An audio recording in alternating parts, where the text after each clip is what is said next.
You know what I'm saying? I Bro, didn't go like, Shaka, oh, yeah. let me say this before I go. You are Yeah. one of the most dangerous brothers in our community. Why? Because he has been listening for a long time, and when you say something, he's going to say, "Wait, but you said this on this day. Here's the video." And he's gonna have the He is one of the documentation. most dangerous brothers in our community. And so I'm excited that you're here. I'm excited that Saneter's audience now knows about you.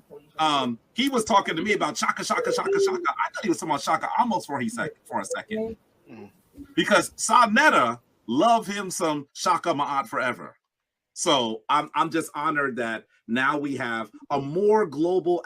I know Rob Moore was kind of making a joke, but he was also making a comment. The reality is that this internet is going to allow Africans all over the world to connect on our interest, and that is powerful.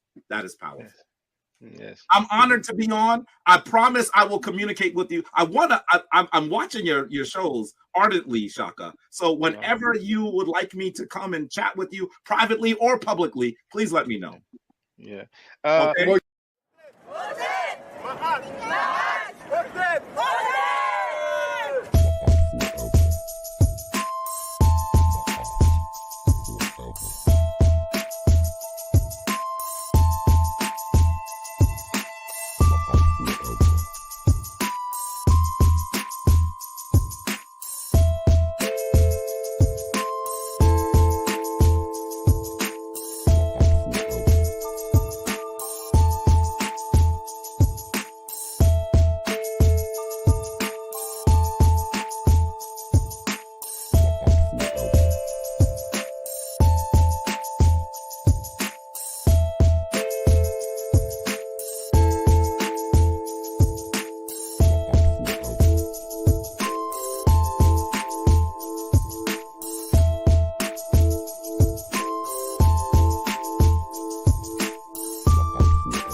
Hotep Senuhena Senuti Tira and Ishak and Kemet. I hope you're doing well. The title of this live stream is Saneter on Trial.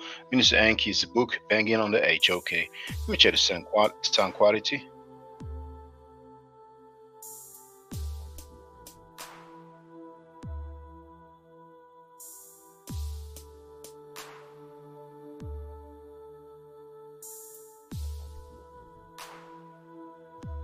Sounds okay on my end.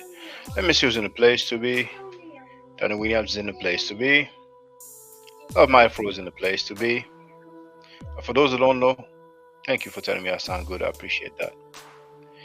The chat is open to subscribers on my second channel. You see, I'm streaming on both channels. The main channel, which is My Art Forever, and the second channel, which is Shaka Ndugu Kemet. On the main channel, the chat is open to members only, right? But on the second channel, and you have the link here in the chat, you just have to be a subscriber, okay? Now, what happened is that today, Sister Nelly had a live stream. I'm going to share a link in the chat. So that's the title. That's her title. And you have the link, okay? And she was asking about the book, and I have it. So, this book, for those who don't know, is by Minister Enqi. I'm going to share the link. And indeed, it is no longer available. It is no longer, hold on.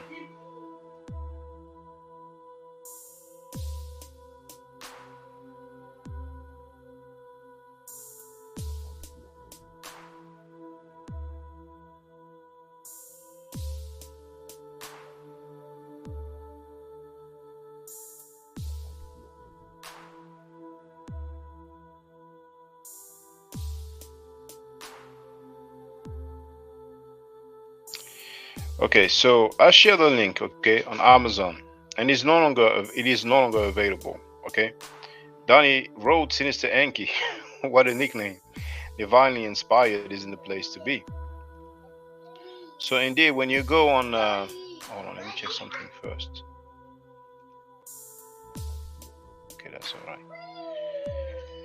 When you go on the page on Amazon, it says out of print, limited availability. Okay, so I told you about a part where Enki, makes it clear that he got down with Polite's wife. But you know what's amazing? There's a part that I did not even remember, and it's on the previous page. But you know what? I'm just gonna share it now. And after that, I will share the link because Sister Nandy will want to have some questions. So so here on page 73 of that book, okay. Now, mind you, earlier I did say that it's 219 pages. When you go on Amazon, it says 230 something pages, maybe 34. Let me check. 39. It says 239. But before the counting of the pages, you have other pages, So, but anyway, I don't want to be too long. But you have Roman numbers first, But you will not be able to see because of the background. But anyway, so that's Minister Enqi's book. Okay, he's part of HOK. Oh, there's Sister Nandy. I'm here taking notes. Okay, fine. I will share the link for you, and you don't have to worry about coming up. Usually, I want people to come up, but we know Sister Nandy. She's not anonymous and unidentified, so I'll make an exception for her, and I will share the link so you can get on Sister Nandy. So, page 73. One time, the most popular wife of No Light. So, mind you, I was telling you that Enqi used a lot of nicknames, but when he writes No Light, we know he's talking about Polite, right? So one time, the most popular wife of No Light propositioned me oral sex after an argument. Now, there's a lot of mistakes. He wrote like that, a argument, not an argument, but it's okay. With No Light, okay? I lost a friend previously behind a woman, so I honestly didn't know if the situation was even real, to be honest. I was in the Poconos with No Light, his family, and gangbangers. It wasn't my best interest business-wise either, as No Light owed me a considerable amount of money at the time. So here I'll fast forward a little bit, but it's still the page 73, okay? One evening, I just want you to have the context. One evening, upon returning to the cabin, I heard No Light screaming loud and hard, like he was raging with a grown man inside, rumbling. I wanted to get inside and beat someone, ask for the little homie, to show him loyalty and that I could protect him. I was banging on the front door, and just before I decided to run around to the back screen door, Scamanet opened the door. So you have Scamanet. You can tell that it is a nickname. Oh, thank you, Sister Love My Fro. I even forgot that. I use disclaimer. Thank you very much. So let's get this out of the way.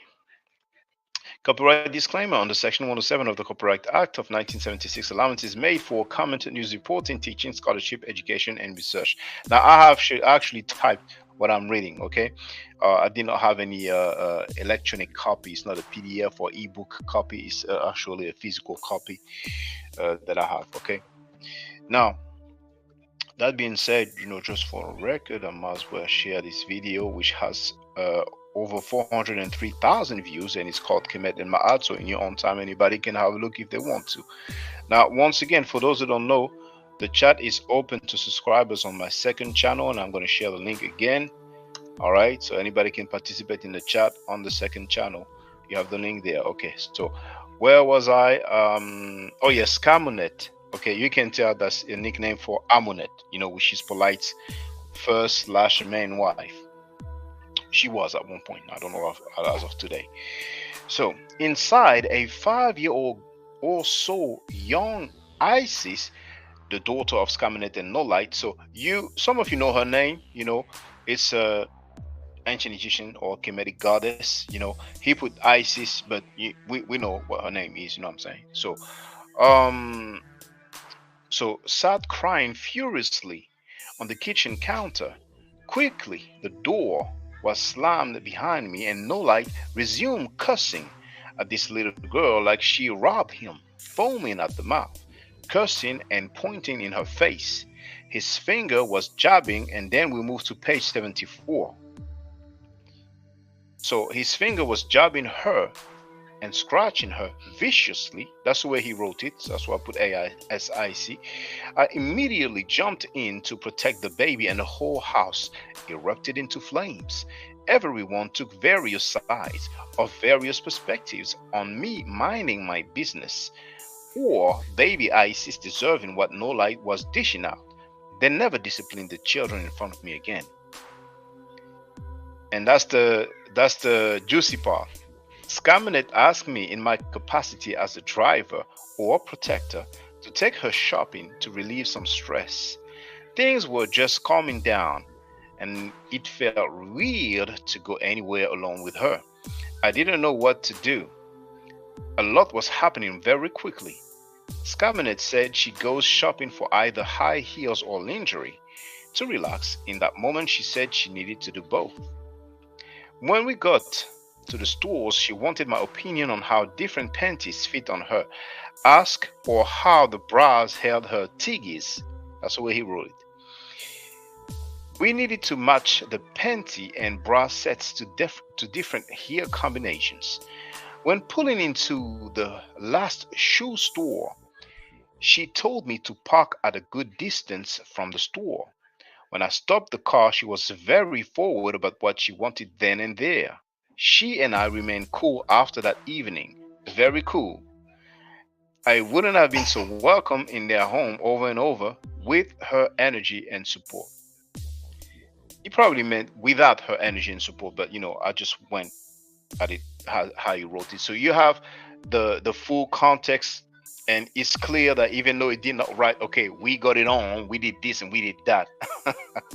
Once again, after she asked his opinion about how the panties fit on her, right? The bras, and um, she asked him to park at a good distance from the store. And when he stopped the car, and that's Minister Enqi, she, Polite's wife, was very forward about what she wanted then and there. And then he adds, she and him remained cool after that evening. So, I just didn't make that up. It's from the book. Okay. So let me share the link. Sister Nandy is in the place to be.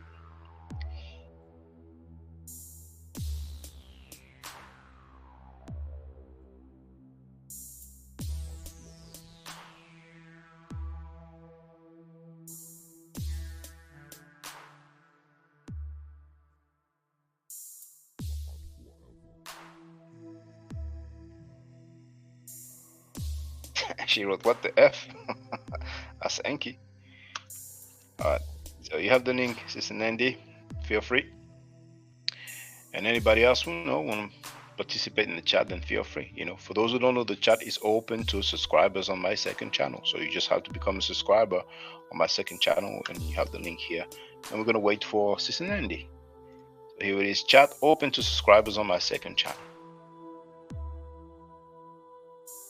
Yeah, no problem. Yeah, okay, she'll be there in about 10 minutes, so we'll wait.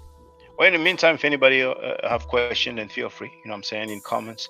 Right now, there's more people watching on my main channel, Ma'at Forever, than my second channel, Shakandugu Kemet. So, Love Mindful wrote that little excerpt sounded like the young man. I don't understand. Are you talking about the guy who got scammed? Crypto Roots? But did Crypto Roots say something similar as well? Because I only viewed some very short excerpts of Crypto Roots, so I don't know in details what he was saying, Okay, all right. Well, feel free to tell me what he said,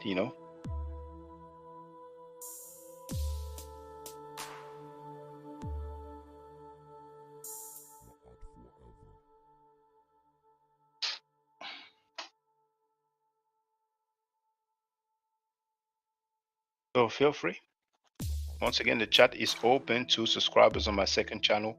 I still have more people watching from my main channel, but you have noticed if you are not a member on my main channel, my app forever, you cannot post in the chat. But the chat is open to subscribers. Doesn't cost a thing to be a subscribers. So feel free to join us on my second channel, and you do have the link in the chat right now. Okay. Sister Nandy will come and holler at us. In the meantime, feel free. And I was thinking about going live tomorrow because, for those who don't know, I started my website really 20 years ago. Now, the official date for my website is April 15. But a few days before that, it was already online. But, April 15, that's when, okay, it's official. I'm good to go. So tomorrow will be the 14th. It's Sunday, Monday I work during the week, so I thought, okay, let me do it. So I don't know, I may do it tomorrow, I may not, but I started my website 20 years ago, 20 years strong. But that was just in passing. So if anybody have any question in the meantime, any statements, then feel free. For those who don't know, there's a PhD in Egyptology who ran from me, not ran away. Thank you, Sister Love My Afro. Sure, congratulations. So there's someone who has a doctorate degree in Egyptology who ran from me because I showed some artifacts of ancient Egyptians, and they are clearly black, So before that, there was another PhD, but this time not in Egyptology, but in Islamic studies, called Wesley Mohammed, who also ran from me after he publicly challenged me to a debate. For those who don't know, I'm going to share the article with a scholastic rebuttal to his claims. He's not the only one who claimed that Prophet Muhammad and the Arabs of the 7th century were black, but I'm going to share that in the chat for those who don't know. Here you have it. Anybody who tell you that Prophet Muhammad was black based on hadith, they're just funny people.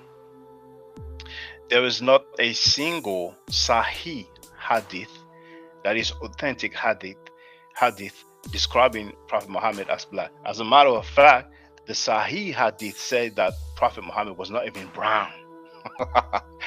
There was one hadith, which is not Sahih, where Prophet Muhammad is described as brown. That's the best they could do, because they not only they claim that he was black, they claim that he was jet black, so the hadith, which is not Sahih, which is not authentic, right, or reliable, depending on how you want to translate the Arabic word Sahih, it is considered harib, odd or strange, right? And there it is described as brown, not black. So it's just, like the Hebrew Israelites claiming, that they descend from the Canaanites, talking about that 12 tribe chart. It's just made up, and it's not scholarship at all. You know what I'm saying? So, and recently you've seen that I had to talk with some Christian apologists. They talked about the blood of Jesus, from the Shrine of Turin. They talked about the Ark of Covenant. And first, the guy was claiming, that they have found, like 5,000 chariots, that chased Moses. Next thing you know, I go through the video that he shared with us. There was no chariots. There was one wheel. There's no name on the wheel. So how do we know it has anything to do with the Exodus? The Exodus story is not attested historically, but people gang up based on their beliefs. You know what I'm saying? And as a matter of fact, you've seen recently that even if people have been found guilty and sentenced to prison for rape, they still get love in the so-called conscious community, But anyway, that was just in passing. We're waiting for the sister to holler at us. In the meantime, feel free if you have any questions or comments. The chat is open to subscribers on my second channel. I still have more people watching on my main channel. So if you want to type any comments, then feel free. But we have many people who are called rapists and child molesters. It's been documented, you know what I'm saying? It's sad, but hey, it's their world. Andrew Burnett is in the place to be. most of the people from the so-called conscious community, they are teaching foolishness. Biben is in the place to be hotep to you, you know.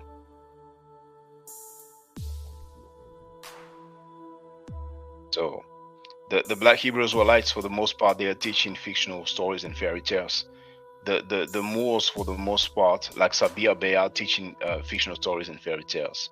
On top of the Gaga Gugu scholarship.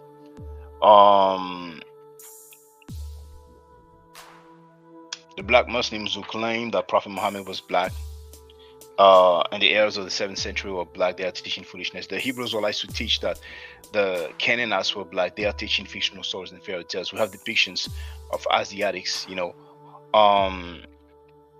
and they were definitely not black. And as a matter of fact, you have that dude, Lord Abba, when I gave the work on the House of Conscious Mess, when I was invited, I didn't ask to go there. I was invited by the host, Scam Cheddar. I gave them the work, and Lord Abba, he tried to show a black Canaanite. You know what I'm saying? But first of all, it was not even black, and second of all, nowhere did he say that he was a Canaanite. But for the most part, they've been teaching fictional stories and fairy tales. You know what I'm saying? And they have their bunch of butt kisses. You know what I'm saying? And lame people. So it's their world.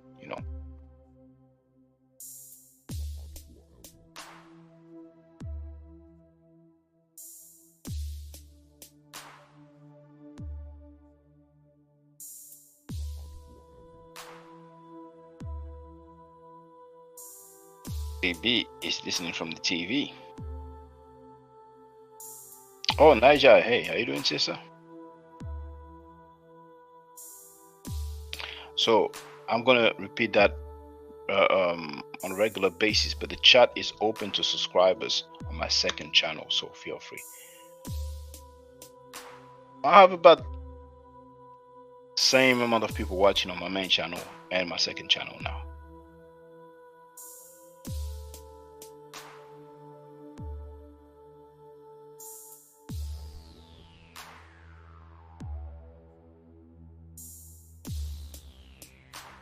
The Black Hebrew Israelites are teaching fictional stories and fairy tales, made up. The Moors, like Sabia Bay, are teaching fictional stories and fairy tales. Jabawi Osase is heading the Shrine of Isafet. His 60-year-old Shrine of Ma'at member goes publicly and speaks sexually about a 3/4-year-old girl, and he's proud of that. And that is no problem for Jabawi Osase. And as a matter of fact, you can hear it from the horse's mouth. One day I see him, he got his daughter, 3 or 4 years old, sitting on his lap with her legs spread open on the internet. And you talking about pedophilia, the HOK pedophilia. That's when I saw it. I said, yeah, nigga, you need to take your daughter off your lap, nigga. Why is she sitting like that, spread eagle like that on your lap? So I knew that shit would hurt him. And it did, goddammit. That was a home run hit. So you heard him say spread eagle. Some of you may not know that slang term, but anybody can look it up. Look at this username. I am not West Side at Filthy Frank. So Boom Boom Smash Rock will have no problem with Saneter speaking sexually about a 3-year-old girl, 4-year-old girl. Chris MVP Harris have no problem with Saneter speaking sexually about a 3-4-year-old girl. Butler Reggie has no problem with a 60-year-old man speaking sexually about a 4-year-old girl. Barney Inspired wrote Frank Gary is a degenerate. He is a degenerate. I mean, he's on tape. Senator Slow wrote slowly but surely his channel will be growing like the shores of the Nile keep rising. Nigel wrote that was very disrespectful behavior of what Filthy Frankie said about your daughter. Yeah. But Jabari Osase has no problem with that. That's why I came up with the nickname Shrine of Isafet. Isafet is the opposite of Ma'at. You cannot deal with a Shrine of Ma'at where you have a 60-year-old member who spoke about a 3-year-old, 4-year-old girl sexually several times. And then he goes live and says that he stands on that he's not taking that back. You know what I'm saying? And what's amazing is that Jabari Sase is under Baba Heru, right?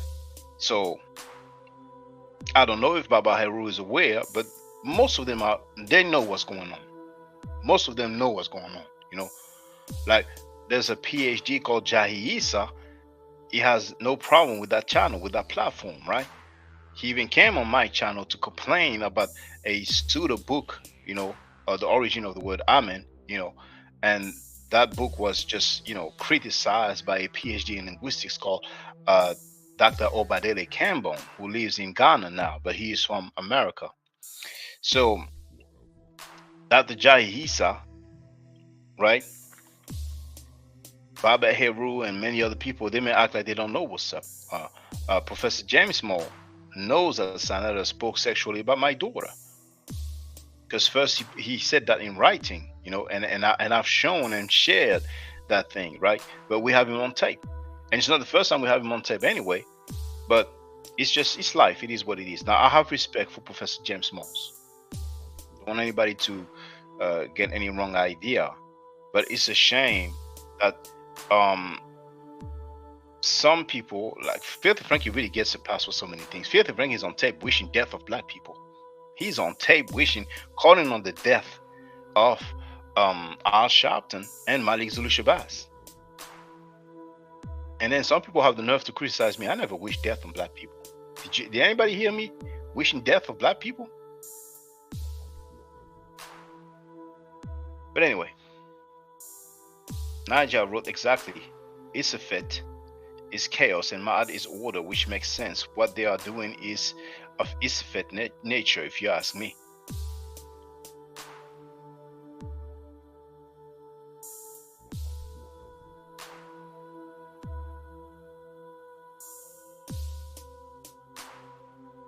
While we're waiting for Sister Nandi, you can hear Filthy Frankie Scam Cheddar talking about black people. First, you can hear him confessing that he knew that Pollack got down with a minor about 5 years ago, probably 7 years ago, but you know, at least 5 years ago. And Taharka Bay is a lifetime register sex offender. So come on, man. Stop it. Stop playing games. I'm not Allegedly. I'll say allegedly. He's a lifetime registered sex offender. Allegedly. saying he didn't disrespect them too, but I did one day look at a video because I was so interested in what you guys were saying. Shout out to Queen Lakeisha and Queen Brina for coming through. Shout out to you, Queens.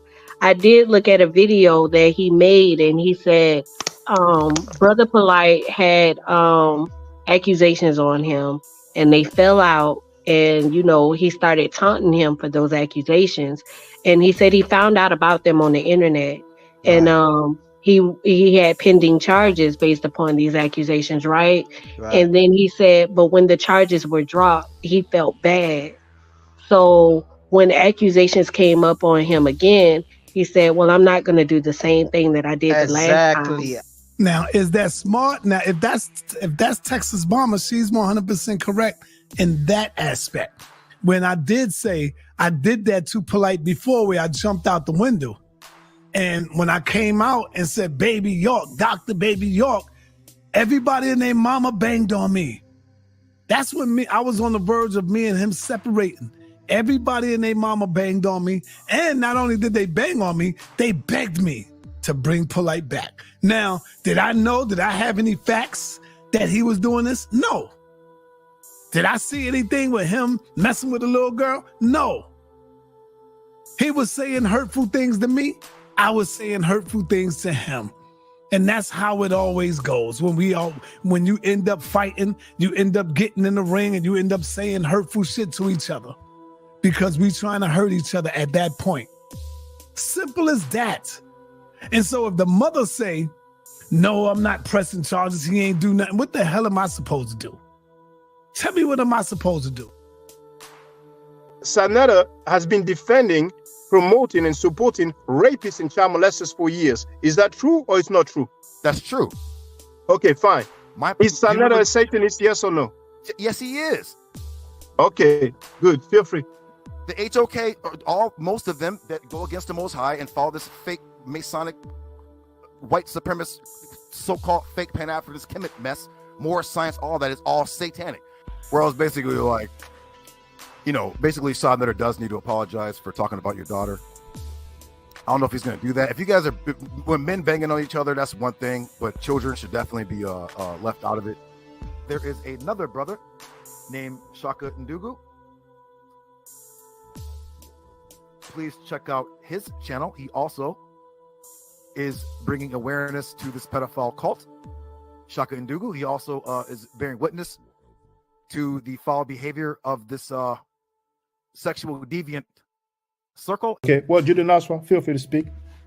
Oh, thank you, brother. And thank you, sister. I don't want to be too long. Thank you. Hey, I want to give a big shout out and thank you to Brother Shaka. You definitely brought a lot of information yesterday on my channel. And a lot of times people think that like I heard you when you were like, Judah, I'm not going back over to Saneter's channel. That's not going to happen. Like, I have self-respect. I don't need that guy. I never did. I swore on the Torah that Nepal Shaddah told me that she got her doula license taken away because of pedophilia. Guess what? What about these basketball playing niggas like Michael Jordan who could give $1 million to the city?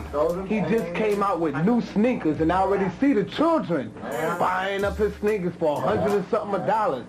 Jay-Z, rapper ass niggas that been bitched by the white man who could give $1 million to the city. And our children buy his records. That's right. To hear him call a black woman the bitch. That's right. Dr. Dre, bitch ass niggas, all these niggas giving Giuliani $1 million.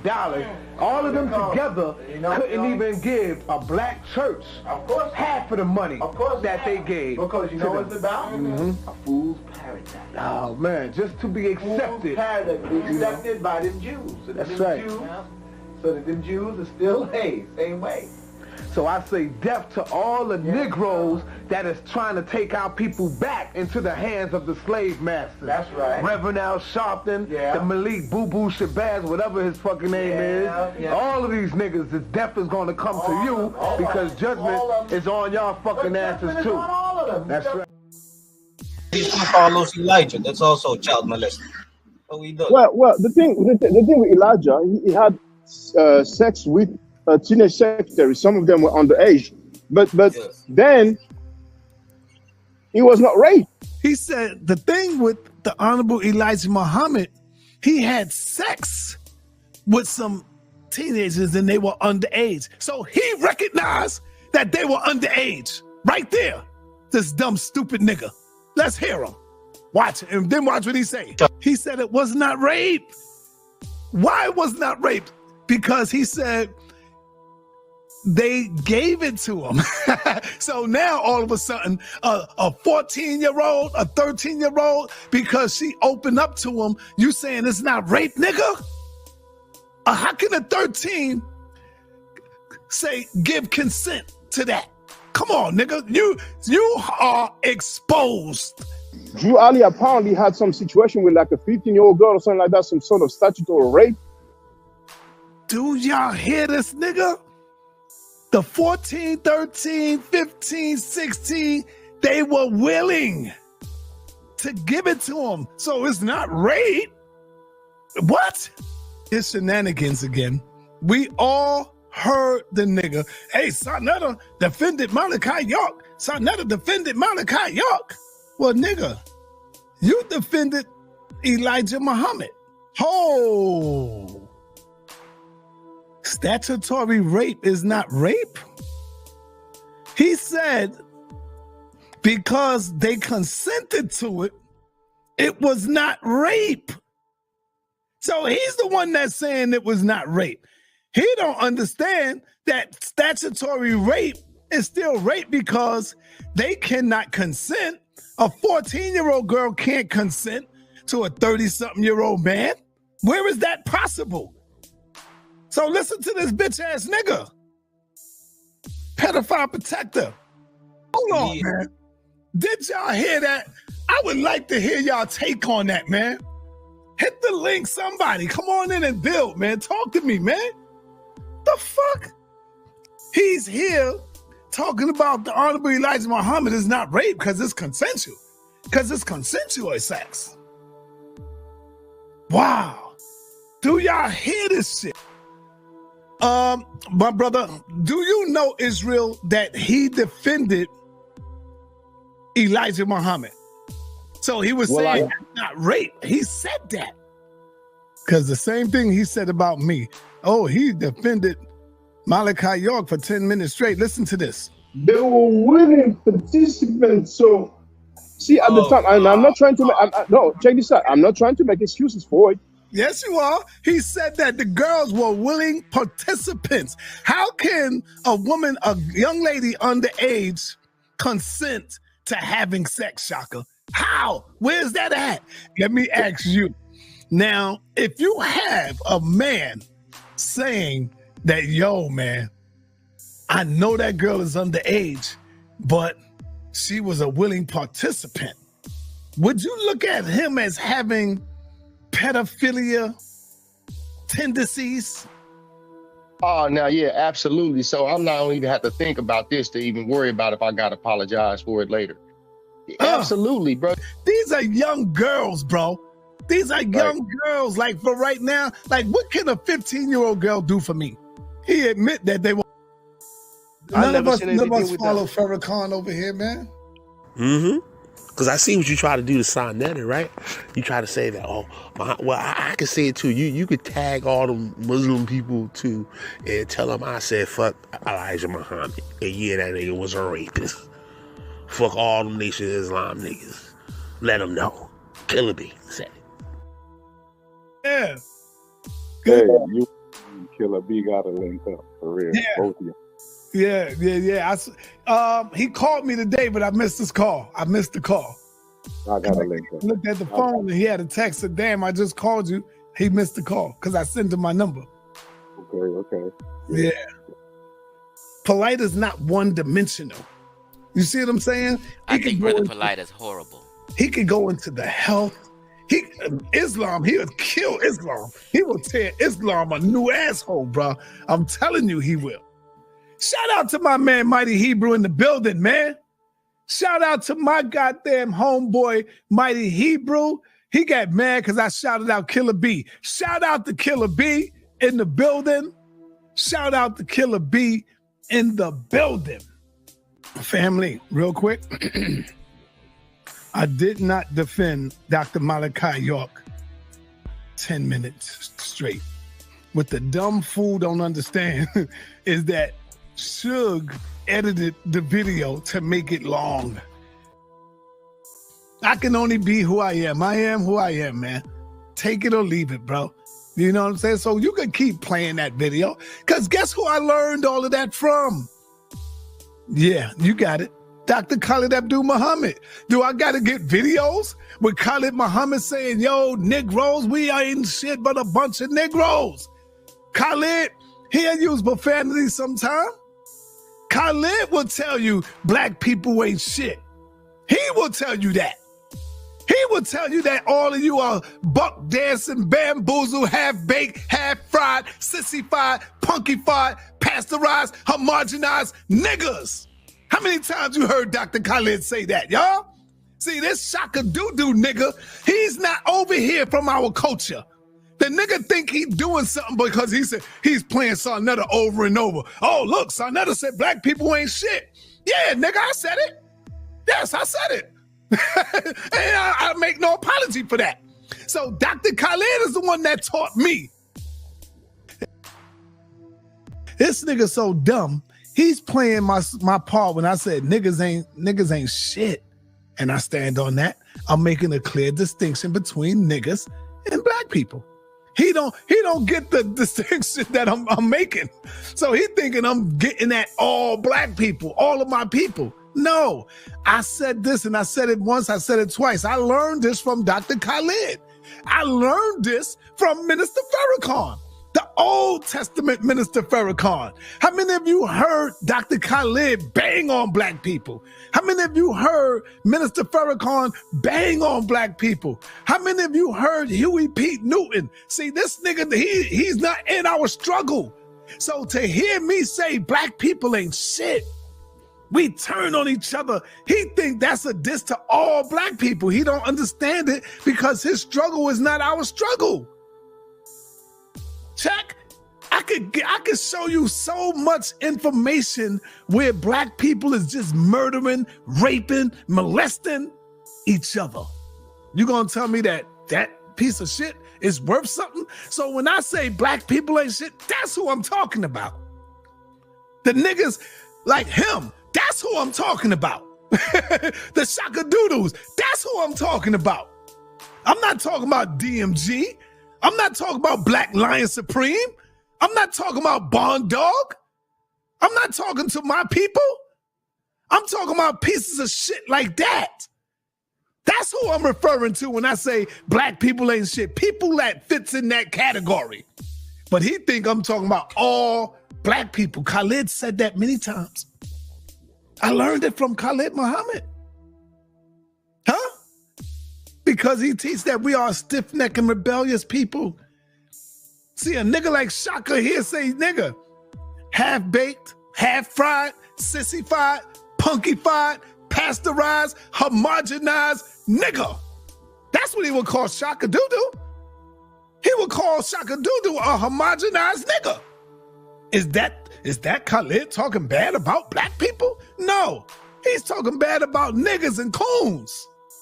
That's who he talking about. That's who your brother Saneter talking about. Check.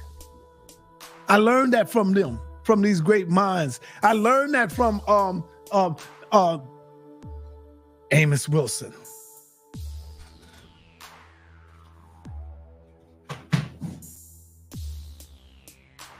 Yeah, how are you? What's good? Interesting. I saw that. Enqi something serious. I mean, wow. You know, I do have some questions though for the book. Yeah, feel free. If you don't mind, how many chapters is in the book? That's my first question. Hey Naya. Hey everybody over here. I saw y'all speaking to me. I was cooking.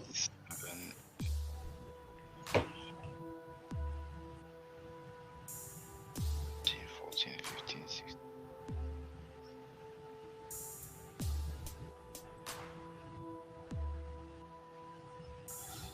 Apparently 27. I can 27 give chapters. yes, but You some of them are mind?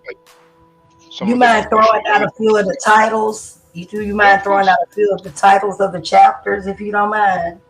Yeah, no problem, no problem. So Okay.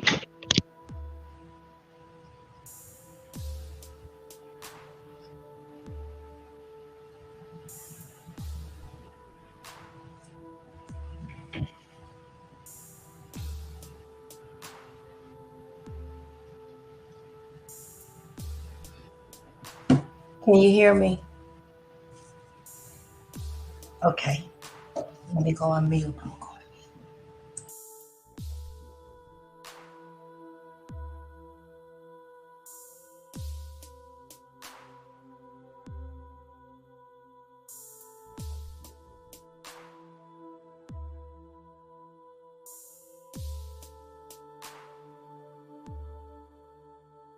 oh yes, okay, love me for yes, okay, then good. Okay, so chapters. We have as a matter of fact, it's a bit more than what I said. We have the Queen's Proclamation. Thank you, brother. You've been here. I can hear you both. So we have the Queen's Proclamation. Then we have administrative DD Mine. Then we have Ben Diesel testimony. Then we have After David. Then we have Gate Your Boy's quote. No, Gate Your Boy, you know that's Nature Boy. Africa versus America. House of Couchness. No, sorry, Couchousness. Couchousness. Ousness.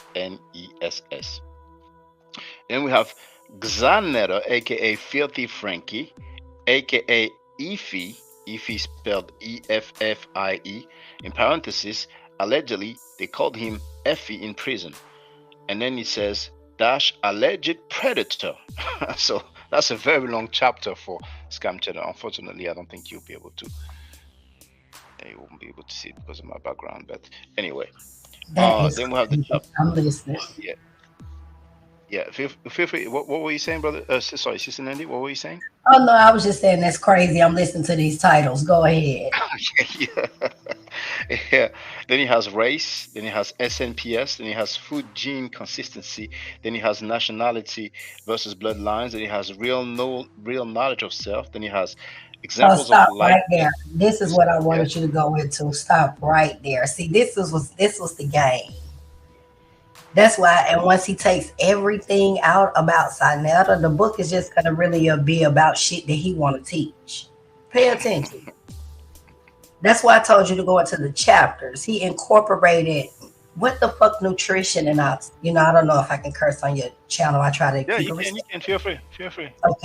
What in the world would all of these last chapters that he put in his book have to do with Saneter on trial and the House of Consciousness paperwork? Let me ask a question. Do you see any pages as you was flipping through it to see any type of actual paperwork that was produced to show any information on Saneter? Besides, what we've seen by this criminal record already, but anything else? I don't recall any paperwork being shared, but then he talks about Frankie again, because right now I stop at real knowledge of self. Then he has example of light instructing biology still today. He mixed it indeed between the chapters. He would talk about biology, health, and all that, and then he would talk about Frankie. Then we have herbal hustlers. Then we have Solomon Seal. Then we have The Trap, we have God's Plan, we have Talented Mr. Replay. Then we have Saneter Confection. So Saneter is also, of course, Saneter. Then we have Are You Dumb? Then we have Fruit of Islam. Then we have Gate Your Boy again. So it looks like there's two for Gate Your Boy. Yeah, because we had Gate Your Boy's quote, And after Gate Your Boy, we have Amber Science. Then we have American Healer website. Then we have Sam Paul Jim Thomas interviews Bunny Rabbit. In parentheses, Brother Polite presents the janitor. Then we have Vibe Bamboozled, Clydeeva. And now he spelled it Klydeeva. And then we have closing statements. So yeah, through his book, he will talk about Frankie, the HOK, and then we have different chapters about about his health. So let me ask you a question. The Vin Diesel situation, how many pages roughly is in that particular chapter? Now, the Ben Diesel testimony, so that's the cream proclamation. I'm sure many of you, recognize that face, okay? And then Ben Diesel. So Ben Diesel's testimony, that's where it starts. So I'm sure some of you recognize also his face. So we have 1, 2, 3, 4, 5, 6, 7, 8, 9, 10, 11, 12, 13. We have 14 pages. 14 pages. Were you able to sift through any of that information? Did you see the ages or the dates or anything changed in those Can I have a quick look? Can I have a quick look? But I think it may be what we hear on the Saneter on trial video. I think it's the actual transcript. Yeah, because it starts by. I don't think you'll be able to see it, no, unfortunately. Okay. It says Queen Throne, and then it says, hold on, good morning, royal family. So obviously that's what Queenstone was saying, good morning, royal family, and thank you for joining us in this special edition of Queenstone as we bring you blah, blah, blah. Okay, so hold on. So the Saneter book, see, people was talking about they didn't know the book was being written, but this is why I ask questions. How is it that nobody knew the book was being written, but it starts out with the exact same thing as the so-called sequel of Saneter on trial? If you pay attention to that, I'm just saying. And then now he's taking it all out. everything that Queen said and Ben's statement. After you take out the Queen's the proclamation, and then the Ben thing, right? Can you tell me what is the chapters after taking out all of that stuff about, Ben and I guess Saneter, whatever he's gonna remove? Would it just leave us starting going into some of the things that he's teaching? Is that why it's every other chapter, you think? Because if you remove the chapters that have something to do with them, it's gonna put his book together teaching about all of the other things that he was trying to say. So do you feel, me personally, was that an introduction to his false ass teachings, and he tried to incorporate this in that book? That's why he took it off the market, and now the book is about to change. Well, it seems that the book is no longer on print, but I did hear, once again, I don't remember if it was QT who said it, but I did hear somebody say that her part and Ben's part were taken out. You see, well, she said it on her panel. I'll say it. She said it, that when her and Enqi fell out, all of her stuff is being removed out of the book. But the book is clearly about Saneter. Yes, definitely. Being on trial is what I'm saying. Yeah. So removing all of that, then there would be no Saneter on trial print. Understand what I'm saying? Yeah. And then on top of that, let me ask you another question. Can you tell me who the authors are that are listed on the back of that book? Or who are the authors? On the back, we don't have any authors listed on the back, but like you have the book cover. Okay. Or let's say the first page, and I'm gonna try to make it so people can see. You see, it says Enqi Real. So Enqi Real is obviously. Oh, but I thought Queen Song said that she was supposed to be one of the. I might be mistaken, so don't quote me on this, y'all. But wasn't she supposed to have a hand in it, or I guess one of the authors in the book with everything that went in with the Saneter on trial? See, what I'm trying to show them, while everybody coming at me, Enqi was really playing her the whole time. He used her platform. They created the Saneter on trial scheme. He did this with Saneter. And then he allegedly reached out to Ben. However it happened, they all came together and conspired this. Queen Strong may have been in them blind, like I'm saying. She came at me for no reason because I really felt like she didn't know what was going on. But when you look at the history of her and Enqi's relationship, this was a get back. And now that he done used her for this, he's taking all that shit out the book about Saneter. Ain't none of that. If the book even goes back up, I think the book was just a plot. It was a scheme. He allowed certain people to get the book. He allowed it to get out there so the copies can circulate.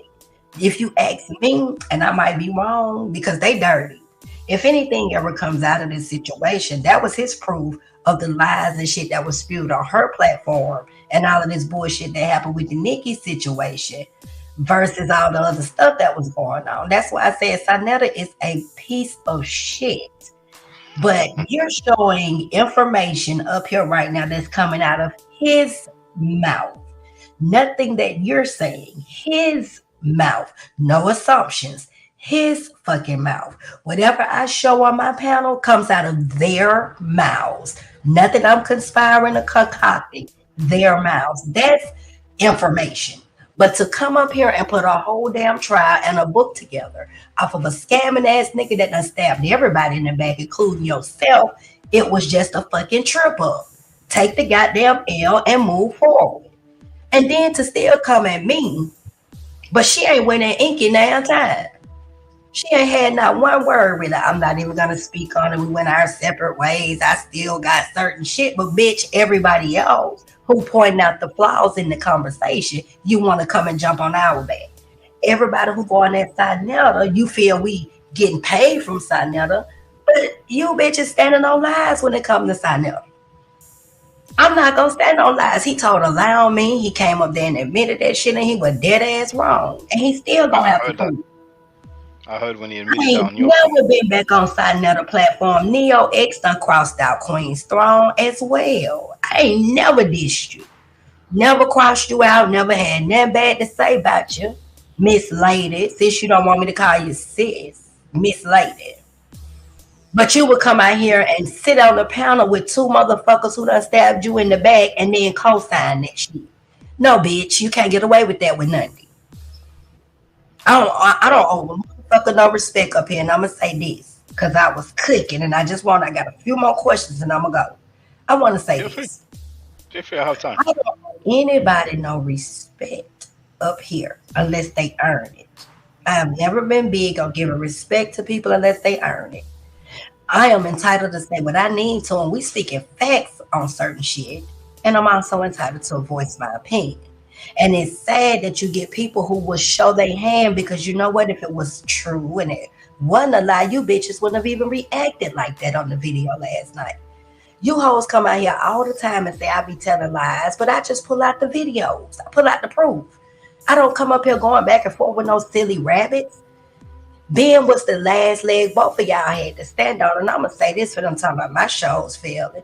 You hoes ain't been live in 10 and 15 days. 10 and 15 days. And I look at y'all shows and the only ones y'all really get views on is when you talking about somebody else. Because you don't teach shit else. So, bitch, you're supposed to get the views you get. When you got everybody else who got the real motherfucking fans or clout or chat members that support them in your shit. Why would you not? Bitch, you talking about those that they follow and they fuck with. So don't always think because you getting views, bitch, you outshining nobody, hoe. Because you still got to get up every day and go to Massa and get your motherfucking paycheck, bitch. That's why you can't go live right now. Now I'm going to ask my questions and I'm going to exit the building. In the little situation with the Ben thing, like you said, it was the exact transcript. Now, I just want to ask you a personal question. And you can say if you feel it's fact or opinion.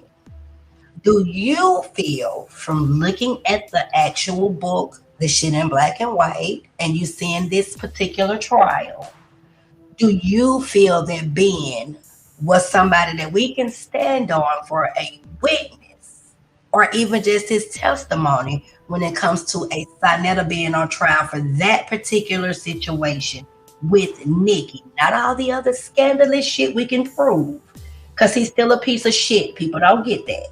Nikki's part. I'm gonna go on mute. I think that there's some truth with what Ben is saying, because Frankie is running from Ben. Frankie was on the Cube Dude panel, and he refused to speak with Ben Diesel. You see, I also think that when Enqi wrote that book, he was really going in on Saneter. Now, he may have lied about some things, but I personally don't think that Enqi came up with that book, in order to benefit Frankie in the long term, but what do we know? But Frankie, the way he is with Ben Diesel, he's very uncomfortable. He never played the full conversation with Nikki Chanel, and we heard her saying, "Oh, I know it torments you," or something to that effect. So Saneter is obviously hiding some things when it comes to that Nikki Chanel lady. He's definitely. I mean, it's obvious when something bothers him. You see, and he's still talking about it on his dumpster channel. You see. And so I think there's some truth with what Ben Diesel was saying. That's not what I'm saying. I'm saying that might be true. What I'm asking you, in all honesty, with Ben's testimony versus the things that you've seen play out on my panel, and even some of the clips that other people are playing. Ben's testimony, you don't feel has changed at all throughout all of those, clips and videos? That's what I'm asking. I don't think so, because I think the disagreement came with the different ages. But I don't think there was some change.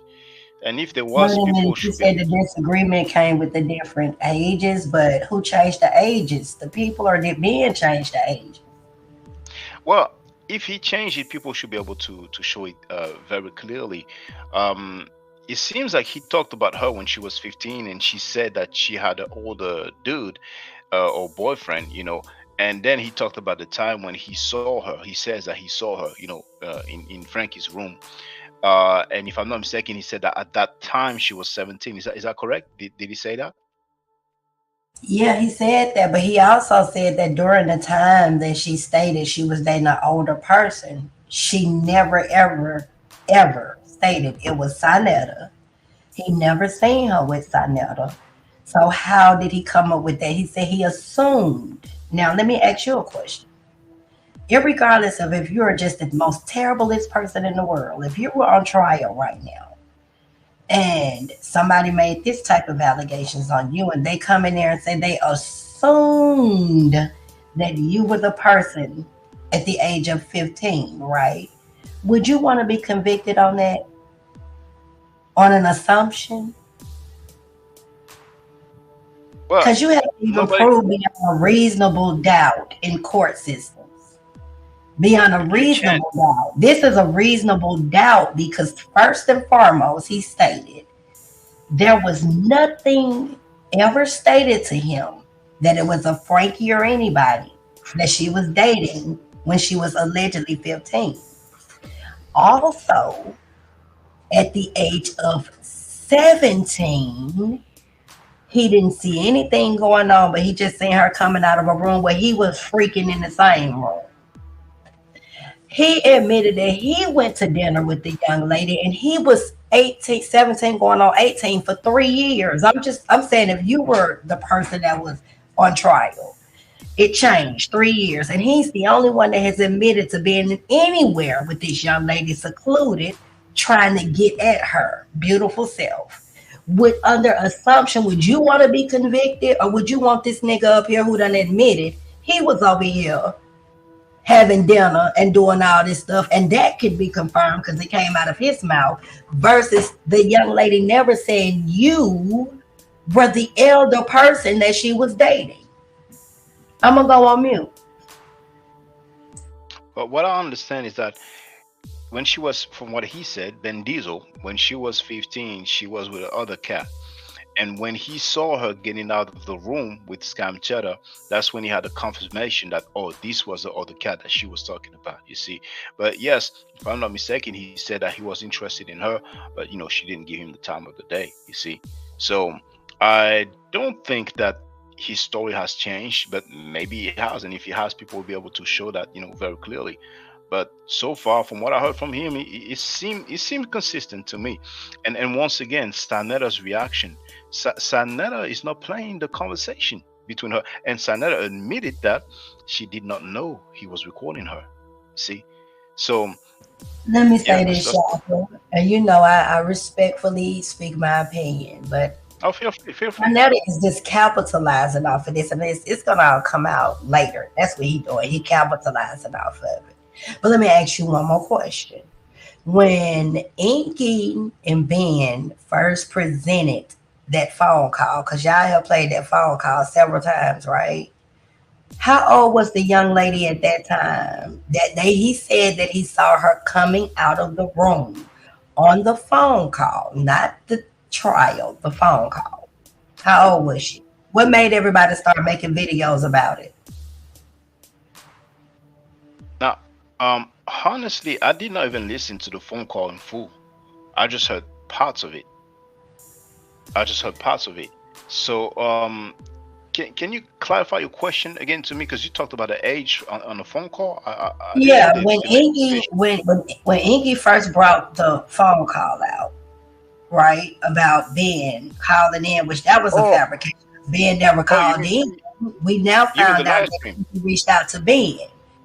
But when everybody first started to go after Saneter, what was said on that particular phone call, and what age was she at that time? She was 15, she was 15.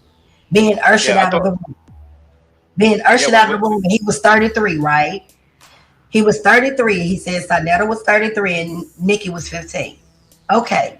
Now he gets to the trial and the age change, right? Now, when he gets on my platform and everybody else's platform, she was ushered out at 17. How did it change? It was 15, allegedly, what made everybody say Saneter was a pedo or whatever he was. But this fool has been on multiple platforms, including and even in a trial. He said she was 16. Now she's 17 on my platform. But everybody studies saying that the age has never changed. They're not going to respect that everybody wants to take Saneter out. But when you plainly see somebody telling one lie after another one, why would you not think that they all in this shit together? And I'm going to listen from the chat because I'm cooking, and I appreciate you having me up here. But those are just the questions I wanted to ask. And thank y'all very much for having me. Peace and power. Oh, you're welcome. You're welcome, sister. And see, when you said phone call, okay, she left the panel, but I'm sure she's listening. When the sister Nandy said the phone call, I thought she meant the phone call between Saneter and that Nikki Chanel lady. You see, but obviously, I understand that she's talking about that live stream of Enqi when Ben Diesel called in. You see, and yes, yeah, she's here. Thank you. Yes, indeed. I mean, I have the clip. You know what I'm saying? And as a matter of fact, but in the clip, if I think he mentioned 15, but once again, he clarified that from the time when she was 15, she had an older cat, an older boyfriend, right? But he at the time he didn't know who it was until that time where he saw her, you know, in the room with him, and he said that at the time she was 17. So, personally, I don't see it as a change in the story. But if anybody feel that way, it's fine. And if they are conspiring together, we will find out one way.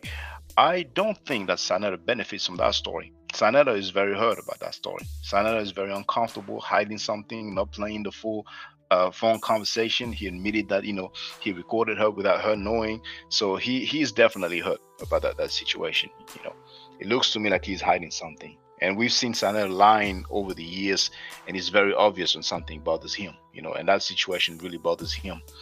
It makes me, hold on, in that video, he said she was 15 when he saw her leave that room.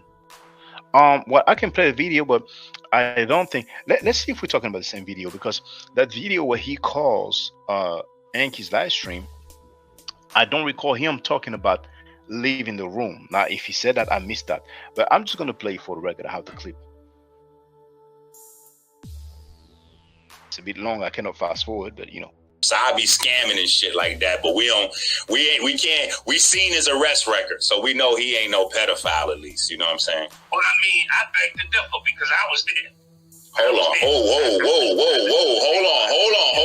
Hold on. Are you gonna tell us that Saneter's a pedophile, nigga? Actual facts. Let me tell you something, yo. And it all came out with this polite shit, and like I said, I'm watching how they going at you, and I'm like, yo, tell the truth to shame the devil, man. That's the bottom line. And years ago, I'm just looking at that Tasha K arrest record. I'm looking at that arrest record, and I'm looking at the dates. And as I look at the dates, I said, wait a minute. This is during the time when Frankie was going out with a 15, 16-year-old girl when he was in his 30s. Let me say that again. And I'm from home. Chill, bro. Chill. I send you my number, yo. Chill.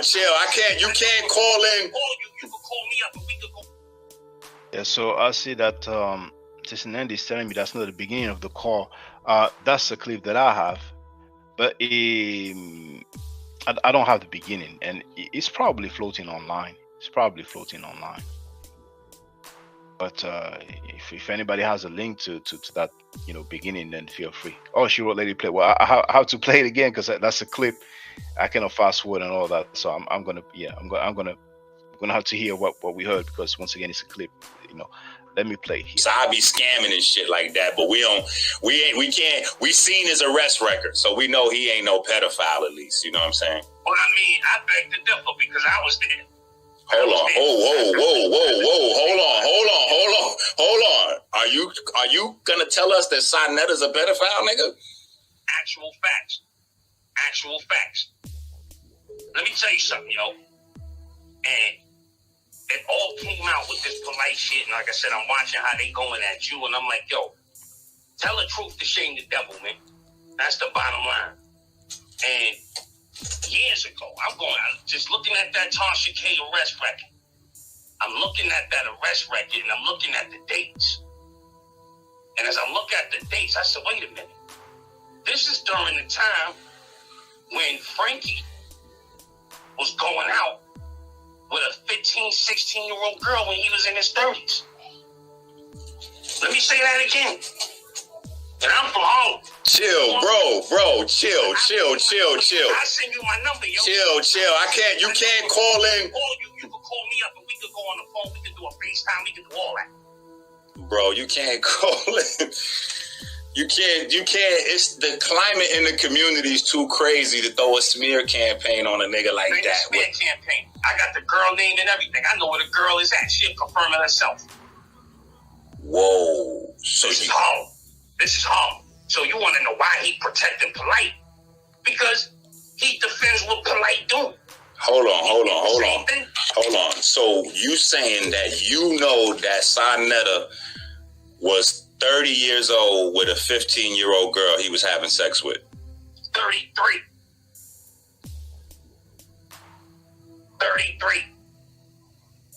I don't know, family.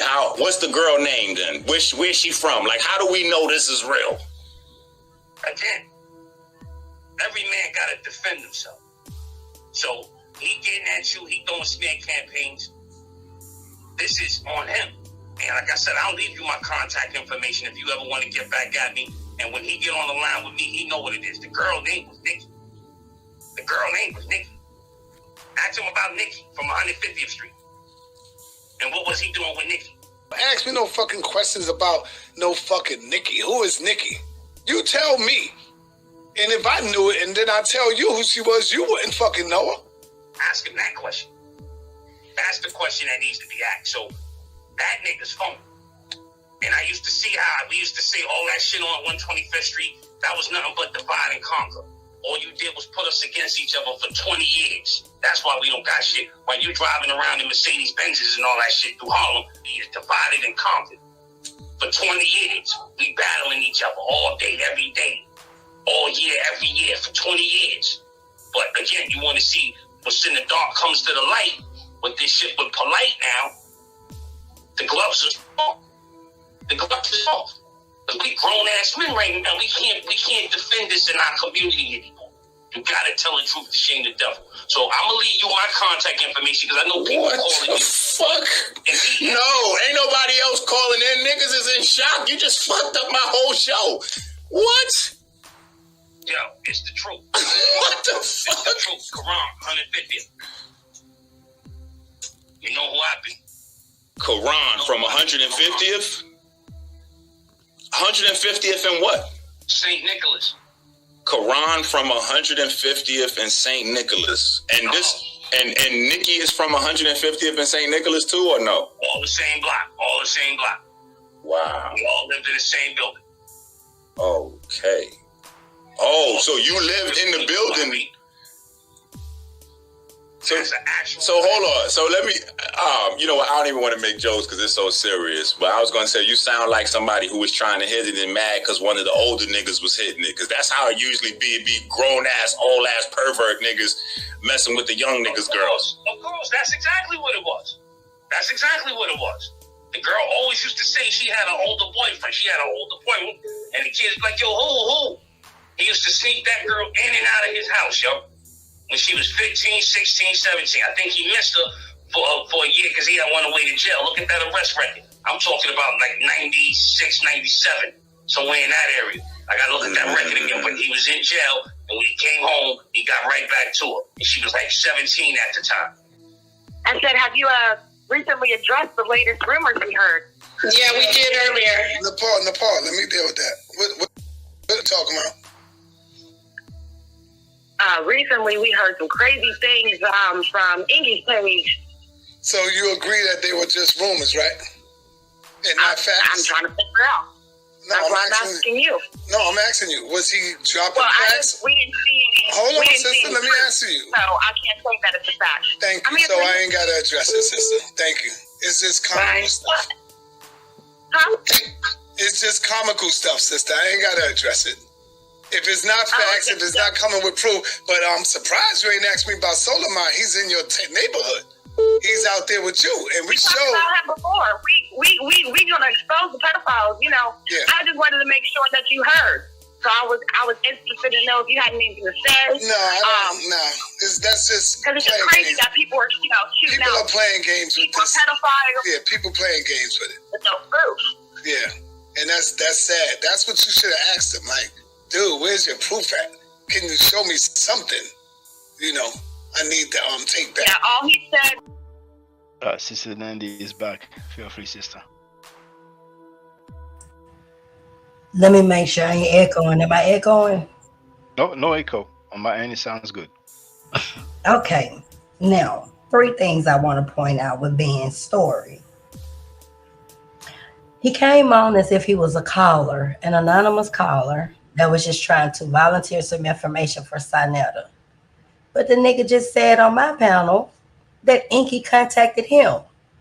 So why would Enqi need to get his phone number? See, I see the staging in the whole process. Why would Enqi need to get his number? That's the first thing.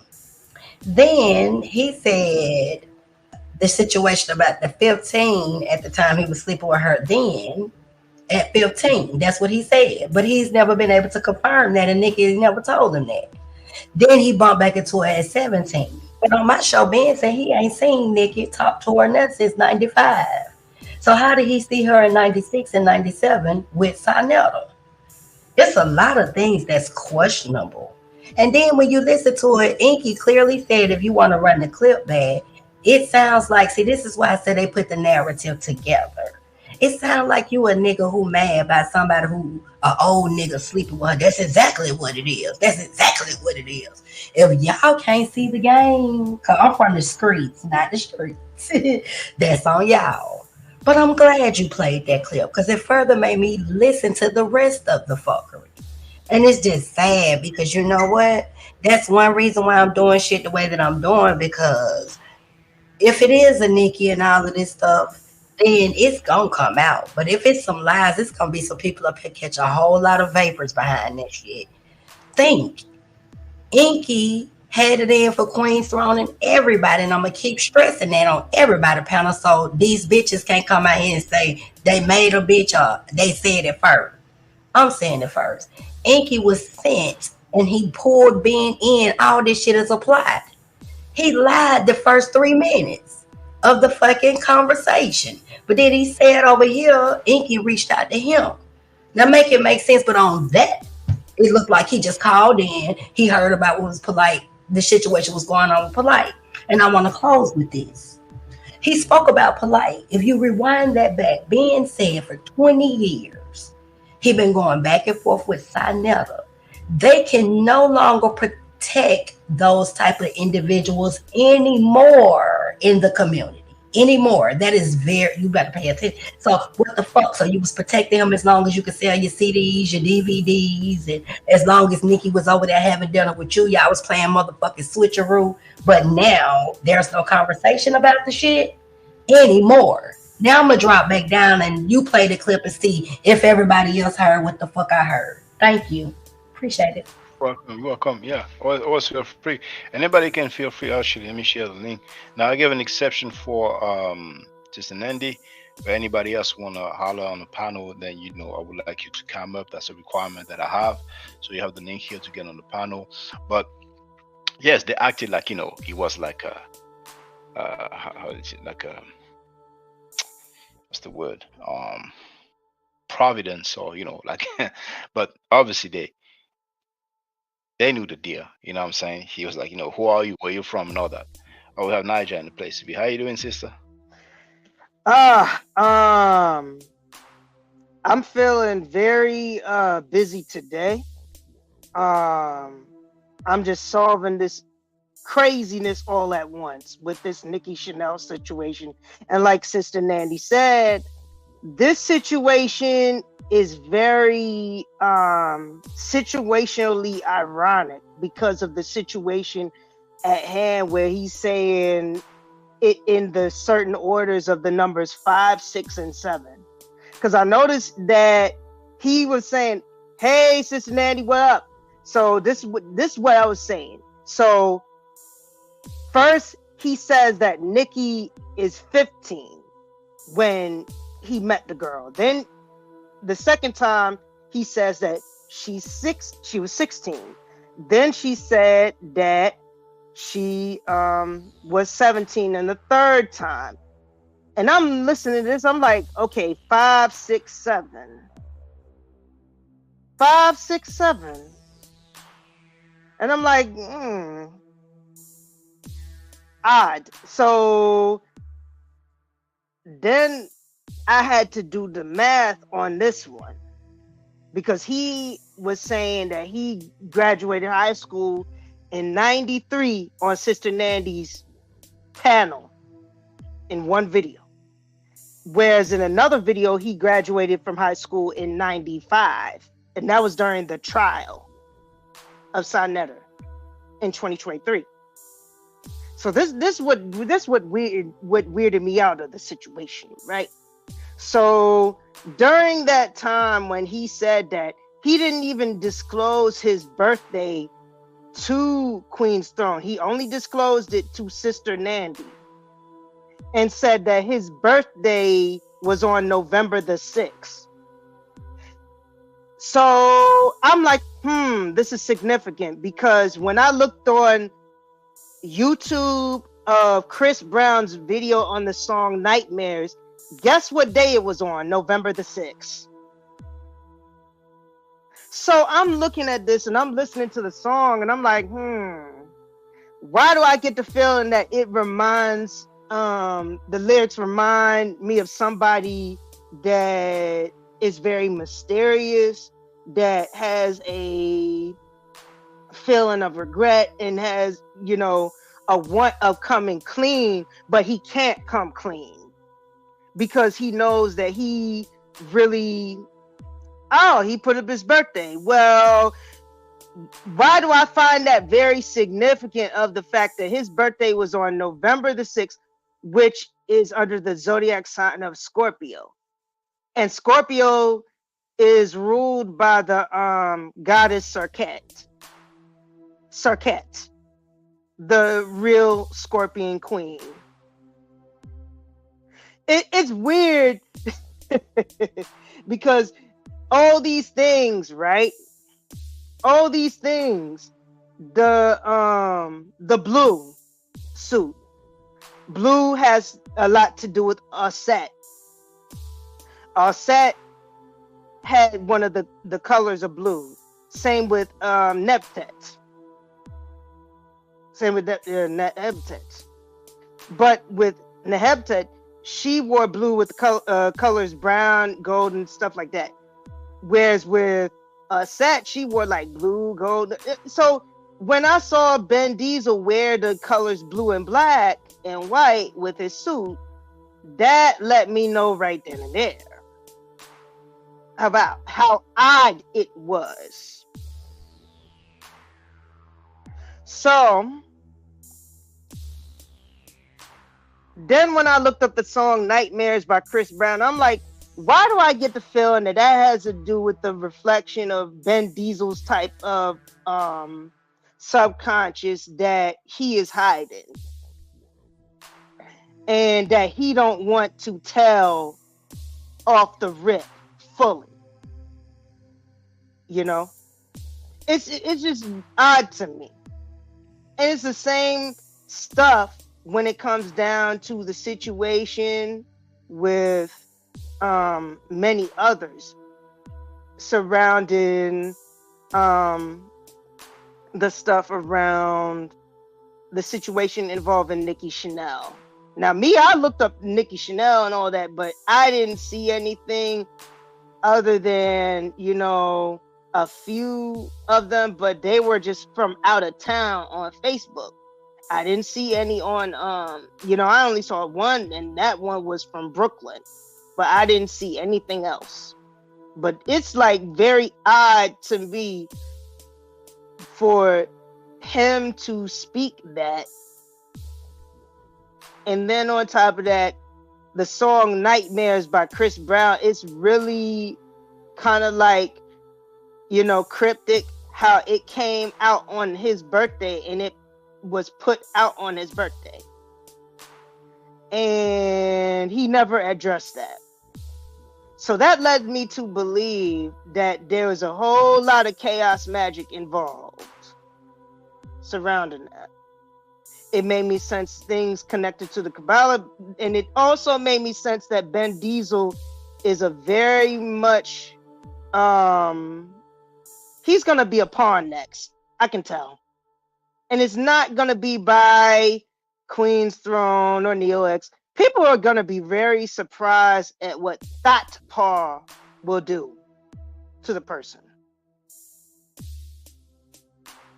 Well, if you're going to use that for any type of song, do know that you are going to really understand that songs like that, those people are chanting over stuff like Afro beats and stuff like that. So ring my bell, you need to be careful of what you're doing, because that stuff is not meant to be trifled with, if you understand what I'm saying.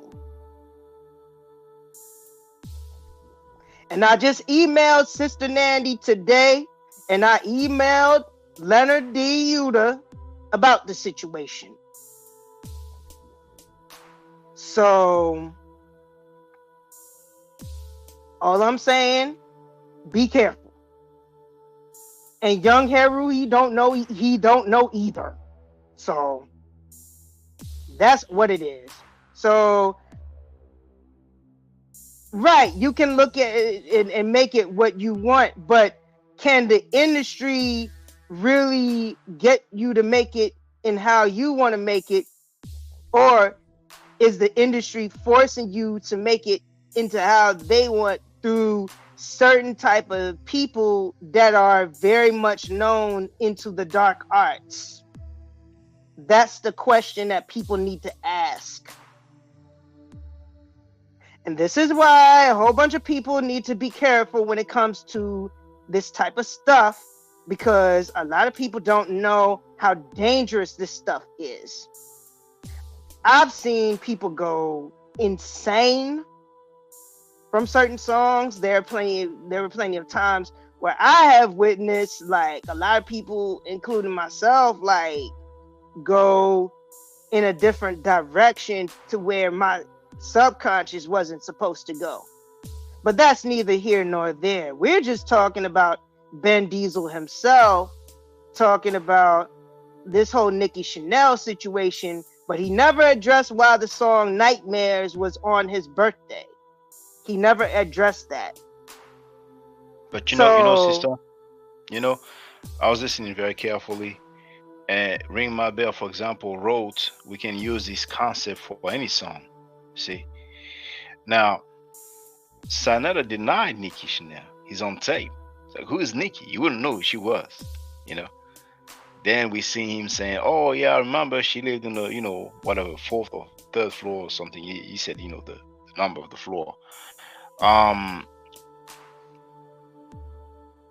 Sister Nandy wrote that he's been a pound work for Saneter for $20 or $30 a day. That's what Frankie said, you know what I'm saying? And it's possible that, he worked for Frankie for a little while, but the main issue is that lady, Nikki Chanel. Now, some people look for her on social media. I don't think Chanel is a government name. I don't think it's, I think it's a nickname. I don't expect her, to be easily identifiable, because it seems like she has a family now. Who knows? Maybe she has children. But the first audio that we heard, Saneter clearly stated, oh, you know what Ben is saying? Ben is saying that you were 15 and we were having sex when you were 30. She did not deny. She said, oh, he crazy, he wants to be famous, or something to that effect, right? So, because many people said she did not deny, then there's that sliced up audio, what seems to be a sliced up audio, when she says, oh, we never had sex. But who is she talking about? She may have been talking about Ben, you know what I'm saying? if that guy has a recorded phone conversation with her, why doesn't he play it? He would have just played Well, it, and think mhm. about it. If the reason why he never has that played is because of it has to do with a lot. Like think of the name Chanel. Chanel's not a legit name. Chanel's the name of a cologne / perfume company. So when you have a girl name by the name of Nikki Chanel, that's a street name. That's a street name. That's a hood name. So for her to be named that would imply that her cootie cat, so to speak, smells very fresh and elegant. That's I what don't the know. name is implying. I But don't know. it's like a double entendre when it comes down to stuff like that. Or it could be that the same thing involving Nikki Chanel is because she picked the name due to the fact that she liked the name Chanel, or that Chanel was her favorite cologne. There are so many possibilities to how that name came up. There's so many possibilities as to how this Nikki got that name. But in the end, we will never know. We will never get to the bottom. But what matters is about the fact that there's a song called Nightmares, and it was on Ben Diesel's birthday, November the 6th, which was listed in the credits under Chris Brown's stuff. Meanwhile, it was addressed on both, apparently what I really have been corrected on, was Queen Throne's channel and Sister Nandy's channel, which is very, very significant because when you look at the zodiac sign Scorpio is opposite of Taurus. Scorpio has to do with the spiritual, while Taurus has to do with the material. Chris Brown is a Taurus. And then on top of that, the whole type of concept surrounding the song Nightmares and everything, it's weird because why I say this and I use this analogy surrounding Ben Diesel, which is situationally ironic with Ben Diesel himself, is because the same song Nightmares that was put out on Ben Diesel's birthday is under Chris Brown's song, under Chris Brown's album 1111. 1111 is an angel number.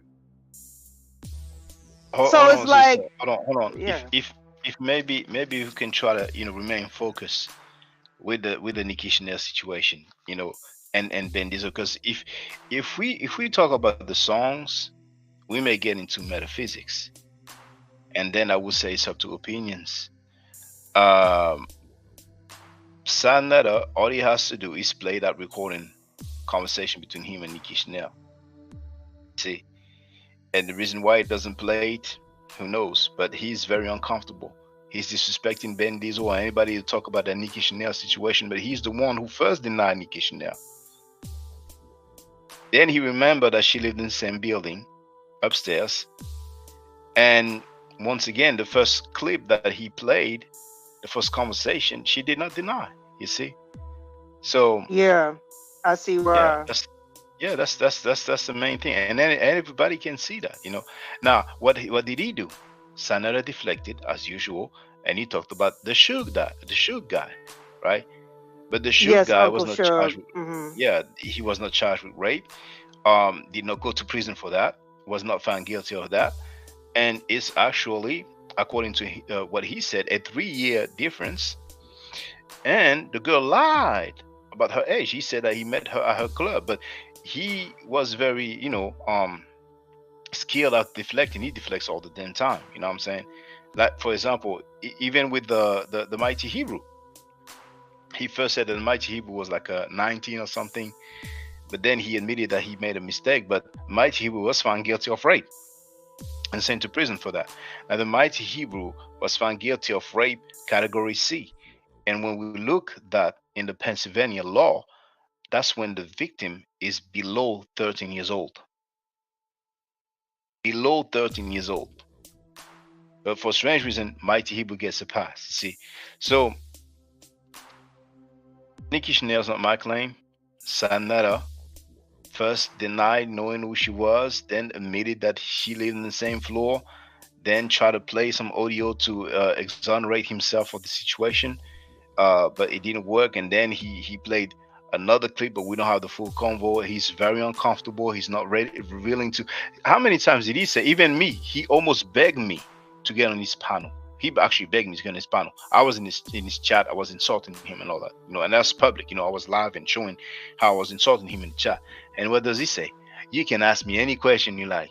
But for strange reason, when he's Ben Diesel, he doesn't say that. Ben Diesel called that Cube dude to confront Frankie. Frankie said no. You see, so Saneter is running from Ben Diesel. Now, if they lied, he sounds. Yeah, he sounds. This running from Ben Diesel that Saneter did, that's a result, right? This why I brought up the song and stuff like that, because it's like this, right? When like in this situation of what I was saying about Ben Diesel and why I brought up his birthday and all this stuff like that in connection to this, and how you put that out about Ben Diesel chasing Saneter because of what he did in the past. That is a sign of a man being swindled, bamboozled, betrayed, deceived. And on top of that, the communication and comprehension level and the trust factor between friendships, that was destroyed in all threes. The communication and everything. Three is a very significant number, gateways. So it's like, think about it. Like if you look at the video, like the car said, 150th and St. Nicholas. All in the same block, 150 divided by 150, yeah.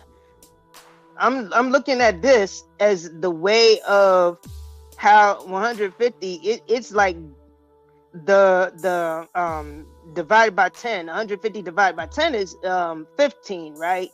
Yeah, 15. So 15 divided by 5 equals 3.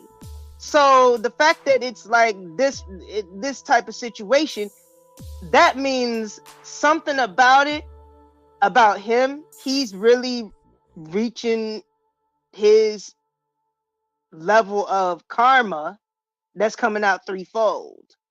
And the reason why it's coming out threefold is because of the fact that he swindled a person that really was a dear friend of him at one point in time. And that one friend just of moment, him. Please, hold on, sister Naija. Willie G, it says device is not connected. So I don't know, maybe there's some issue on your end. But everybody's welcome to get on the panel. They just have to use a webcam. And yeah, feel free, Sister Naija. Yeah, but like the dude had to have been swindled. Ain't no way.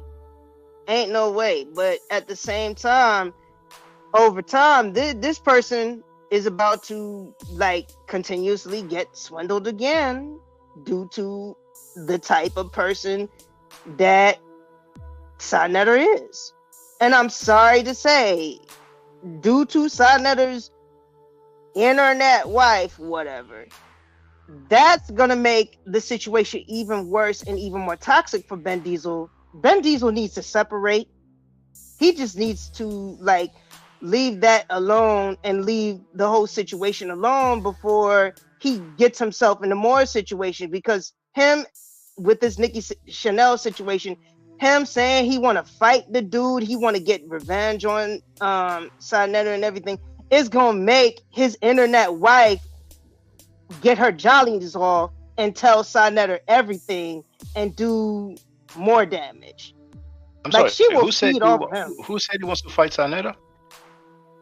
Ben Diesel, he said that on Sister Nandy's panel. Oh, okay, all right. Well, Saneter said that he wants to shoot Ben Diesel. He said that he wants to kill him. He said that live on air. See, So and that's that's another why thing. I was like, That's another thing. He's running from Ben Diesel and he wants to kill Ben Diesel. Over what? again, like it's a sick game that these two are being played in, and once again, his current internet wife is in the middle of the ish in the background. Like if I were Ben Diesel, I would like literally clear my head and literally see that it's not just him doing the type of ish. It's also that woman and the other people just plotting on myself. Like seriously, I went through that involving fake friendships and all that. Like it's really not worth it. It's not worth it. And what he's really doing, testifying and all that and doing all that, it's going to get people like Nepal to have her jollies off and use him as a puppet. And that's really sickening, because knowing the type of person that she is and knowing that Saneter hangs around her and all this type of stuff and how Ben Diesel is talking, it's going to get Nepal to literally see him as food for that negative energy. Like she's gonna feed off him and she's gonna love it. If he doesn't stop and clear his head, he's gonna really witness it, and knowing how Nepal is, she's not going to stop feeding off of that energy. And it's the same way with Saneter. I were him, I would just walk away. It's not worth it. It's really not. Especially over this Nicki Chanel situation, because this Nicki Chanel situation, who knows? It might turn that into Nepal's millions, if not billions of dollars. She might profit off of that, off of something, and just go hee ha ha. I'm making you as the butt of the joke, Ben Diesel. This is a deadly game. She cannot benefit of that situation, in my opinion. And as a matter of fact, Wolf Napasha died, the bald-headed, broke Wi-Fi wife. She was complaining about money, talking about her ex-husband who used to pay for her house. She complained several times about money, talking about other people who are wealthy and who try to holler at her. And we know that Saneter has been demonetized from his main channel, Scam Chatter Studios. The other one looks like he's demonetized. May not be 100%, or let's say may not be fully, but yes, Nepal cannot even afford what is it? Is it $20 a month? Let me see. She can't afford StreamYard, but let's be real. She may not, but she's trying though. She wants to make that. What I mean is, Shaka, is that Nepal's trying to make it as her goal to literally profit off of that. She trying to profit off of that. She's trying to profit off of that. She's trying to profit off Ben Diesel. She's trying to profit off everything. Like she's trying to profit off everything so she could like try to be wealthy and everything.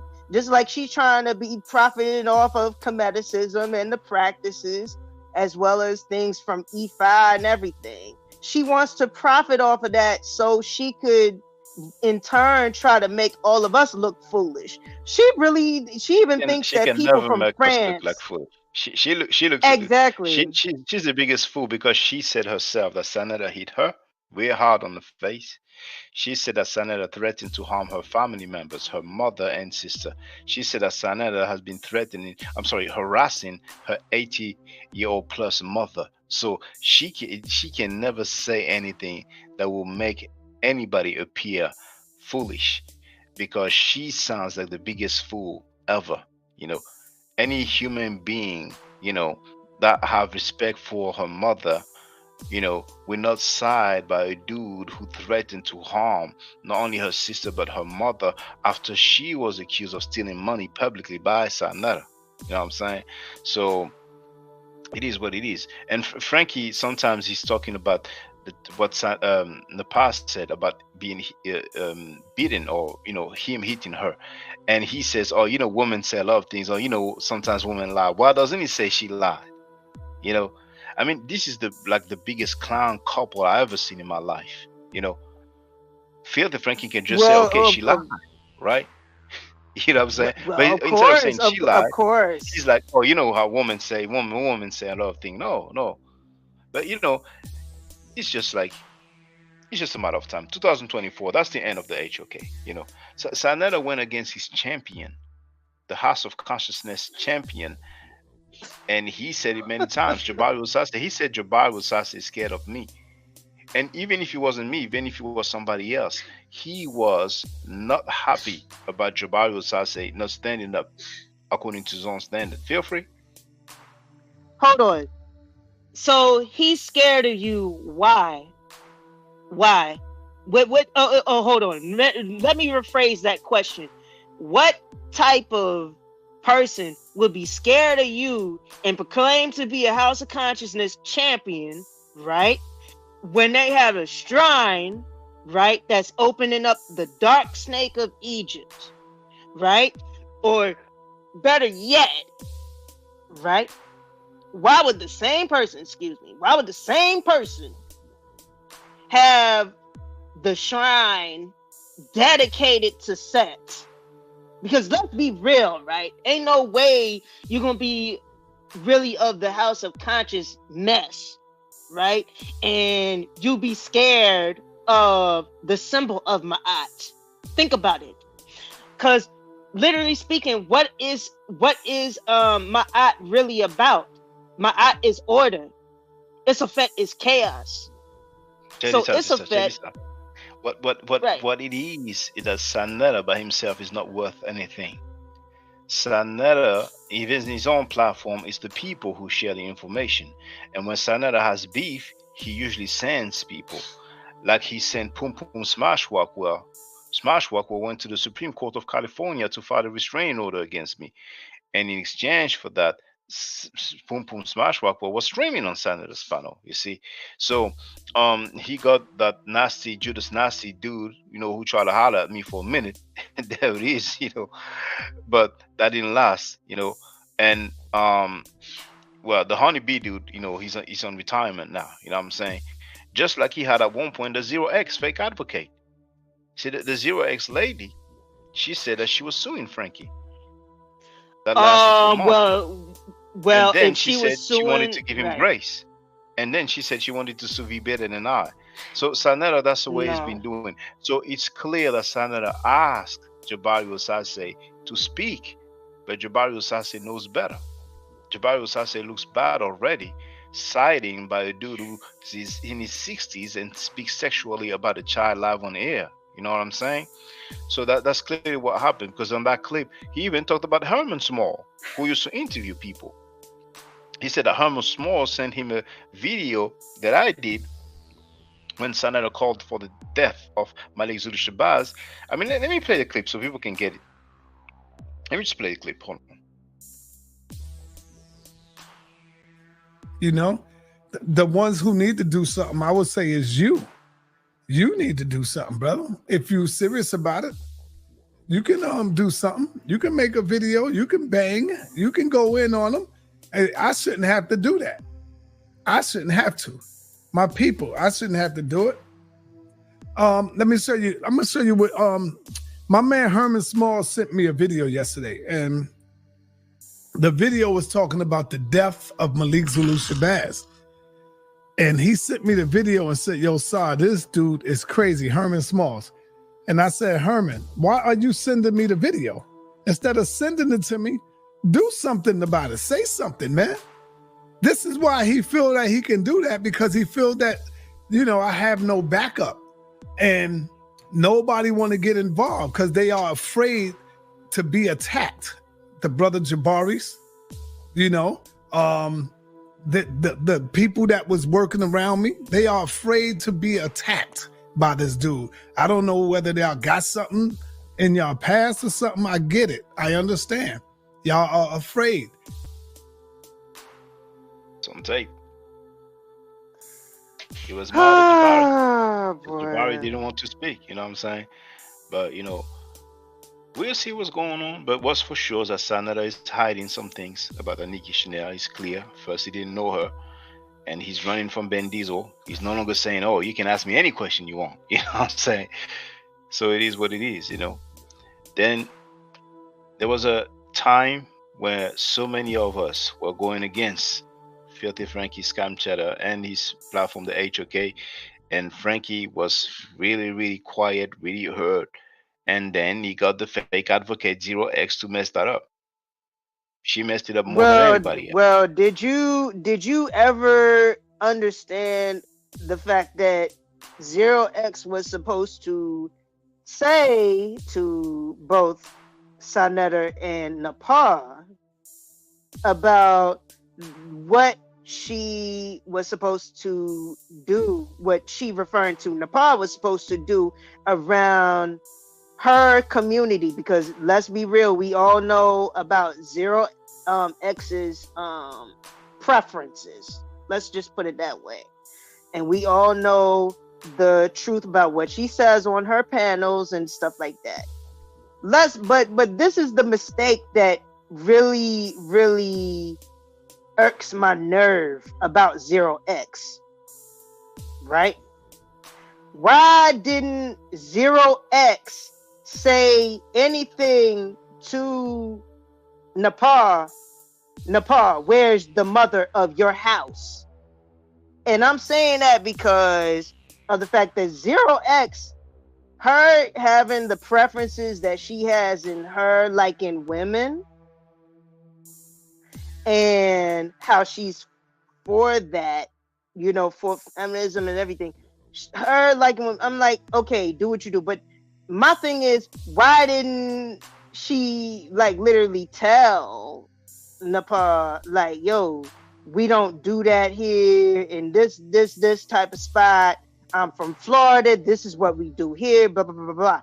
But instead, she done had the nerve to tell Nepal everything like she was a friend to her. And now she looking real silly due to the fact that Nepal literally proved to the point of why certain people from certain genres of music and everything can't get along, let alone certain people from certain sectors in YouTube can't get along. Now it's just evolved into certain people on all parts of social media can't even get along because of the fact that certain things that involving beliefs over what type of thing they believe in and that they fight for, they're not really defending it fully.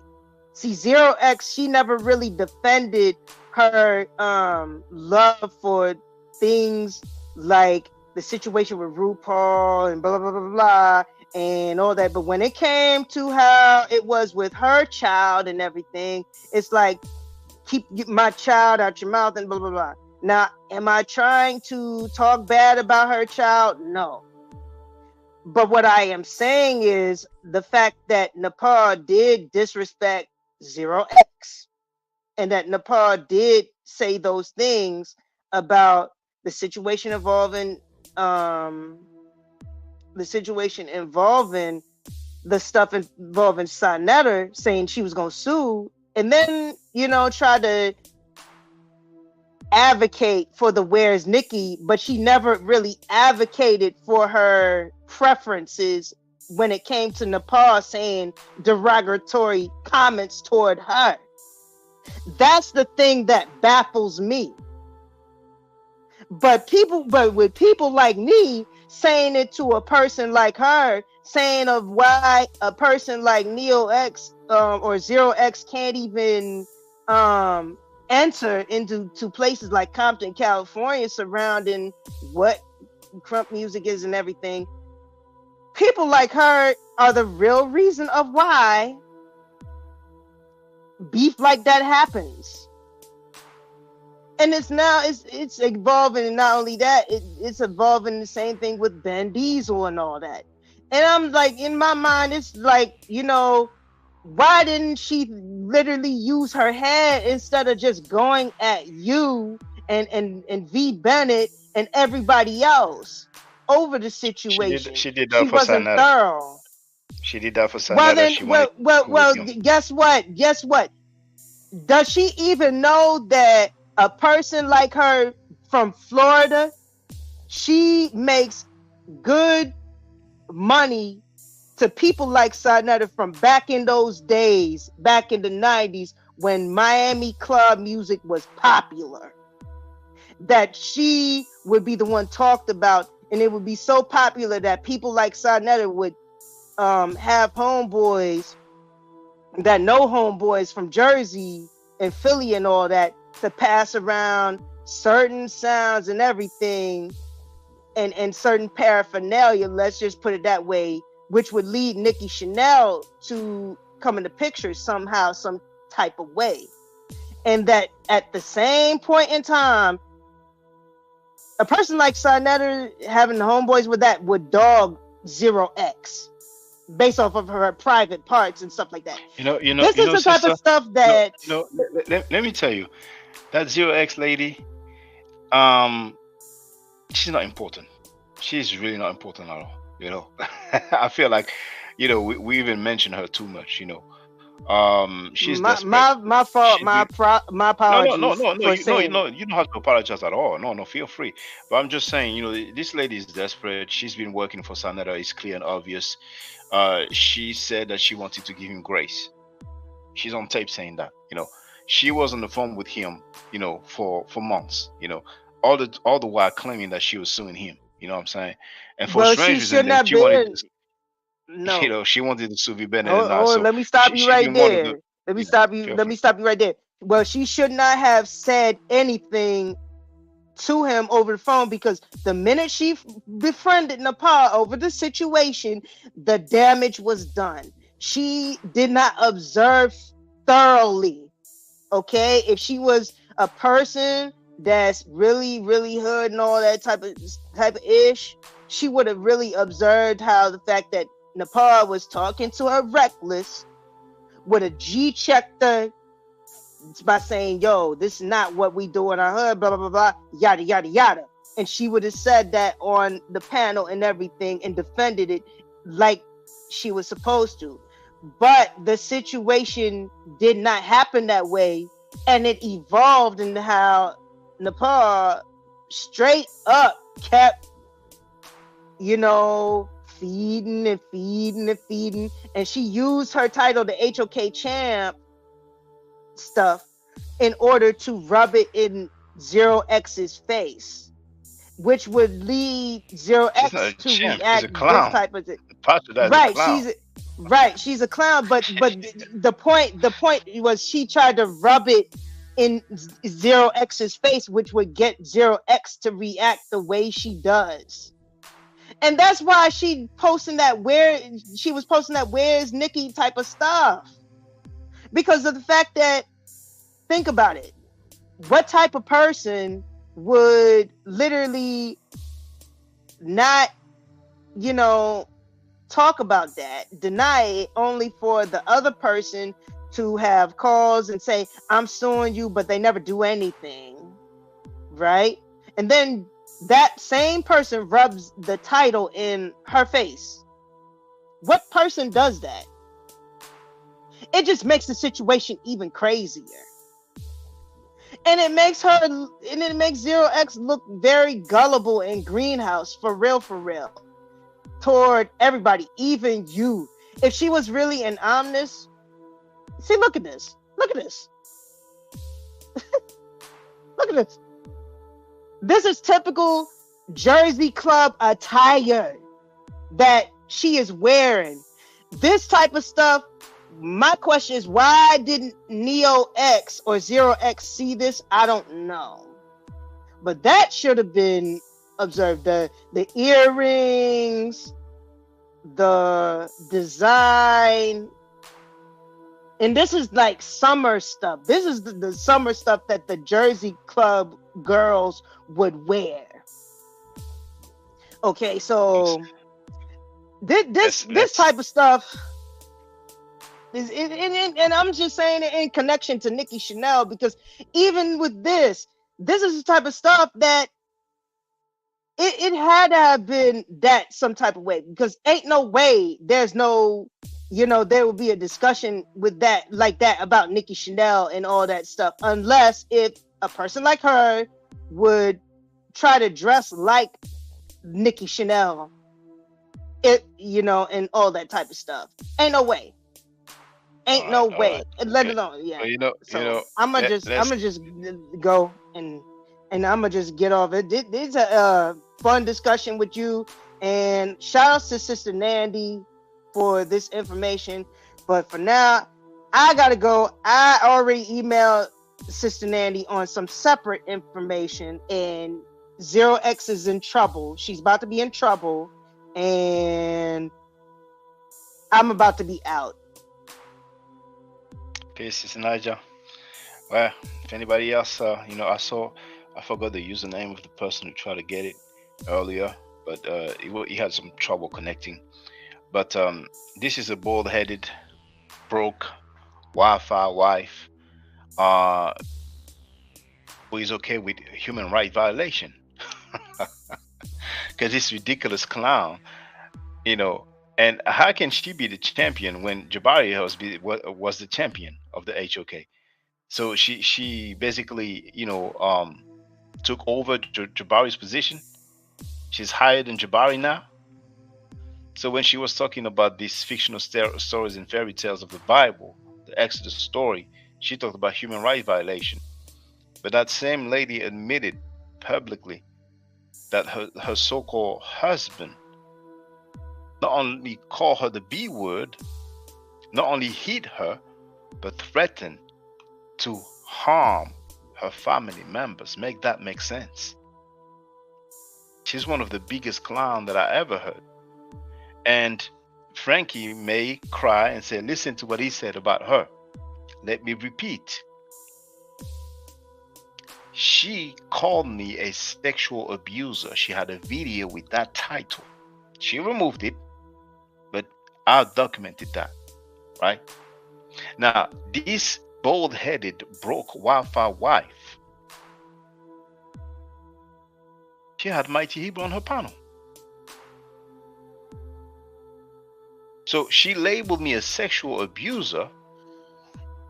I have zero about rape or sexual abuse. Now, that dude was found guilty of that, charged and found guilty, sent to prison for that, and she had to do it on her panel. Make that make sense. Make that make sense. I mean, to this day, we're not even sure about her identity. I'm talking about her name. So who knows, we may find out some stuff, but she is definitely not a champion. She is a fool. She is a clown. She is broke. She cannot even afford $25 per month. She cannot even afford $25 per month. But anyway, so I'll wait a few minutes and then I can cut it a day if nobody else gets on the panel. Chat is open. And my bell wrote that picture. The chat is open to subscribers on my second channel. If anybody want to get on the panel, you have to use a webcam. Here's the link. Frankie is hiding something. Frankie is running from Ben Diesel. That's a matter of public record. Frankie is still not playing that full conversation. the phone conversation that he had with that Chanel. But besides Nikki Chanel, there is the fact that is a matter of public record that Saneter has been defending rapists and child molesters for years. And his Hebrew Israelite brother admitted that live on air. Saneter has been defending, promoting, and supporting rapists and child molesters for years. Is that true or it's not true? That's true. Okay, fine. Is Saneter a Satanist? And listen to Saneter speaking about black people. Don't get it confused. Don't get it twisted.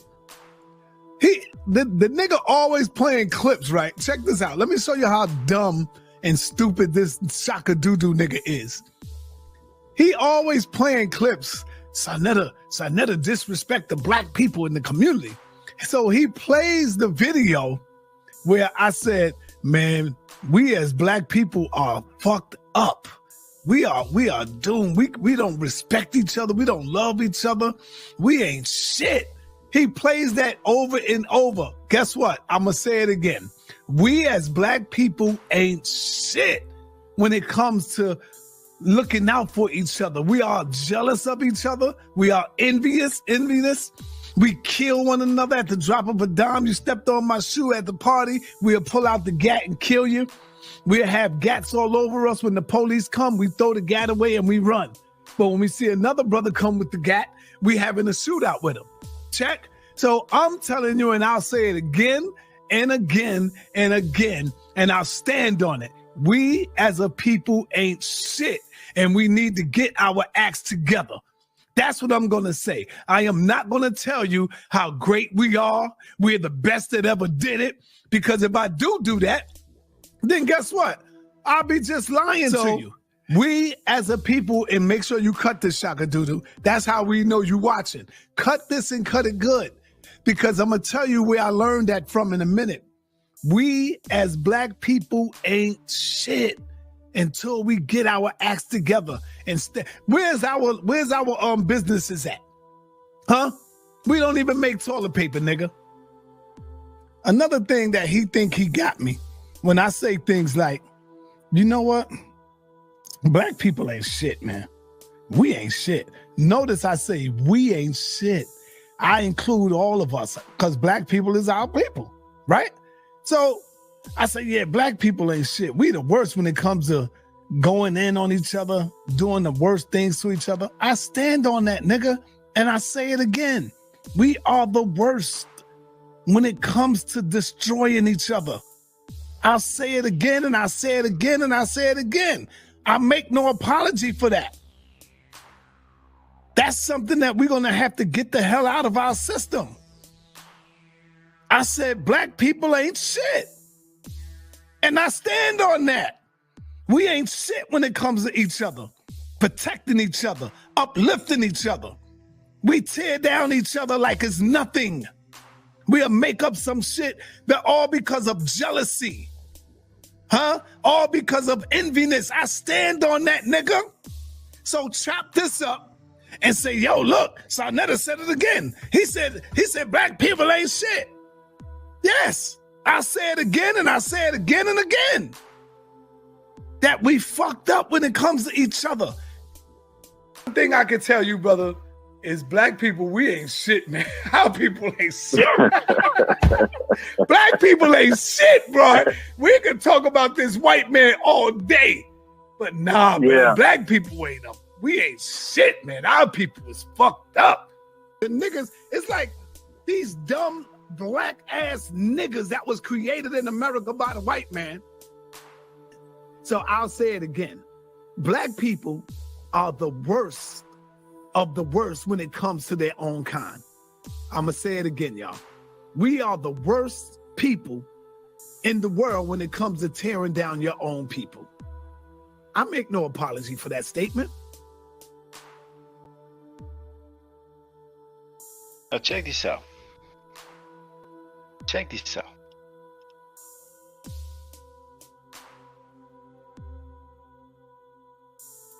I streamed 2 hours ago. He This bald-headed, broke Wi-Fi wife on Scam Cheddar's panel. Now, for strange reason, now you have the dude's government name. Now, she had a guy who was found guilty of rape and involuntary deviant sexual intercourse, went to prison for that, right? On her panel. But for a strange reason, it's that dude that she's talking about, and that's the title that she has. Solomon, aka James Canaan, admitted child predator and abuser, commits cyber sex crimes against women. Brother Polite Michael Noah Jr. was sent to prison for 7 years after he sexually abused a 14-year-old girl. Her Wi-Fi husband called Polite powerful. Make that make sense.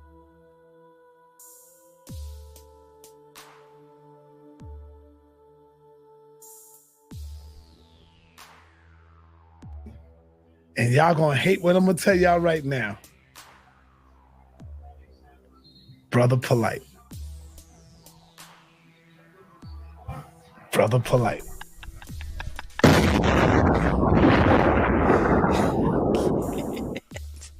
Yeah, y'all gonna hate what I tell y'all right now. Brother Polite. You know why I choose Polite? Because Polite is powerful on all levels when it comes to topics. Polite is not one-dimensional. You see what I'm saying? Make that make sense. And Malachi Yoko raped boys and girls, sodomized them, gave them STDs, herpes, and chlamydia. Forced a 5-year-old girl to perform a sexual act on him. Her Wi-Fi husband, Saneter, is on tape defending him. Make that make sense.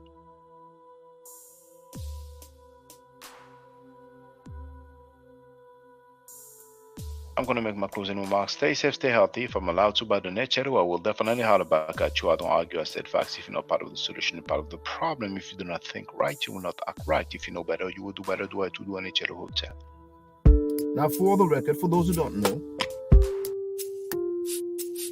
I'm giving middle nature classes. And here, that's the flyer. Okay? So, those who are interested, feel free to holler at me. If you're not interested, it's cool. But I recommend that everybody who has not yet seen the video, Kemet and Ma'at, Before Judaism, Christianity, and Islam, then watch it. It has about 300,000 views and really deserves to have a lot more. I just want to let everyone know who's listening in now and who's going to listen to this stream in the future. I just had my first Meta Nature class by Brother Shaka today, and I've had other Meta Nature lessons by other teachers, and I can tell you right now, the brother is the best in the game. He is that was one of the best classes I've ever had, ever. So if you're interested in learning the Meta Nature, if you're interested in getting the basics of it, Brother Shaka is an awesome teacher. Get with him, and it's extremely affordable. This brother is giving us his time and his skills, and he's basically giving it away. I mean, I just consider it a donation. You know what I'm saying? So if anybody's interested in learning the Meta Nature, get with this brother right here. He's an awesome, awesome, awesome teacher. And I'll end with that. Hotep Senu, Hana Senut. This is Julie, also known as Servant of Yah, and I'm currently taking the Medu Neture classes with Brother Shaka, and it has been an amazing experience. Only 2 lessons so far, and I feel like I've been taking the classes for months, just with the how in depth he goes into the vocabulary words, the construction of the language, the grammar. It's been immeasurable, the experience. And one thing that comes across, hands down, is his extreme passion for teaching this to anyone who is willing to learn and has an interest in learning. So I highly suggest, if you are interested, even a minimal interest, that you subscribe to the classes with Brother Shaka. It's such a nominal amount for how much you get. I know, like, our last class was over 2.5 hours. It felt like 2 minutes, but because that's how, involved you are in what he's teaching and how he teaches and how compassionate he is about what he teaches. Also with sharing materials free of charge. No question, no doubt. It's just what he does. He doesn't have to, but he does. And so I just wanted to give a short testimonial about the class and the effectiveness of the class. And all of that is attested to how studied Brother Shaka is. So I highly recommend anyone with a minimal interest that you do sign up for the Medu Netia class. Hotep.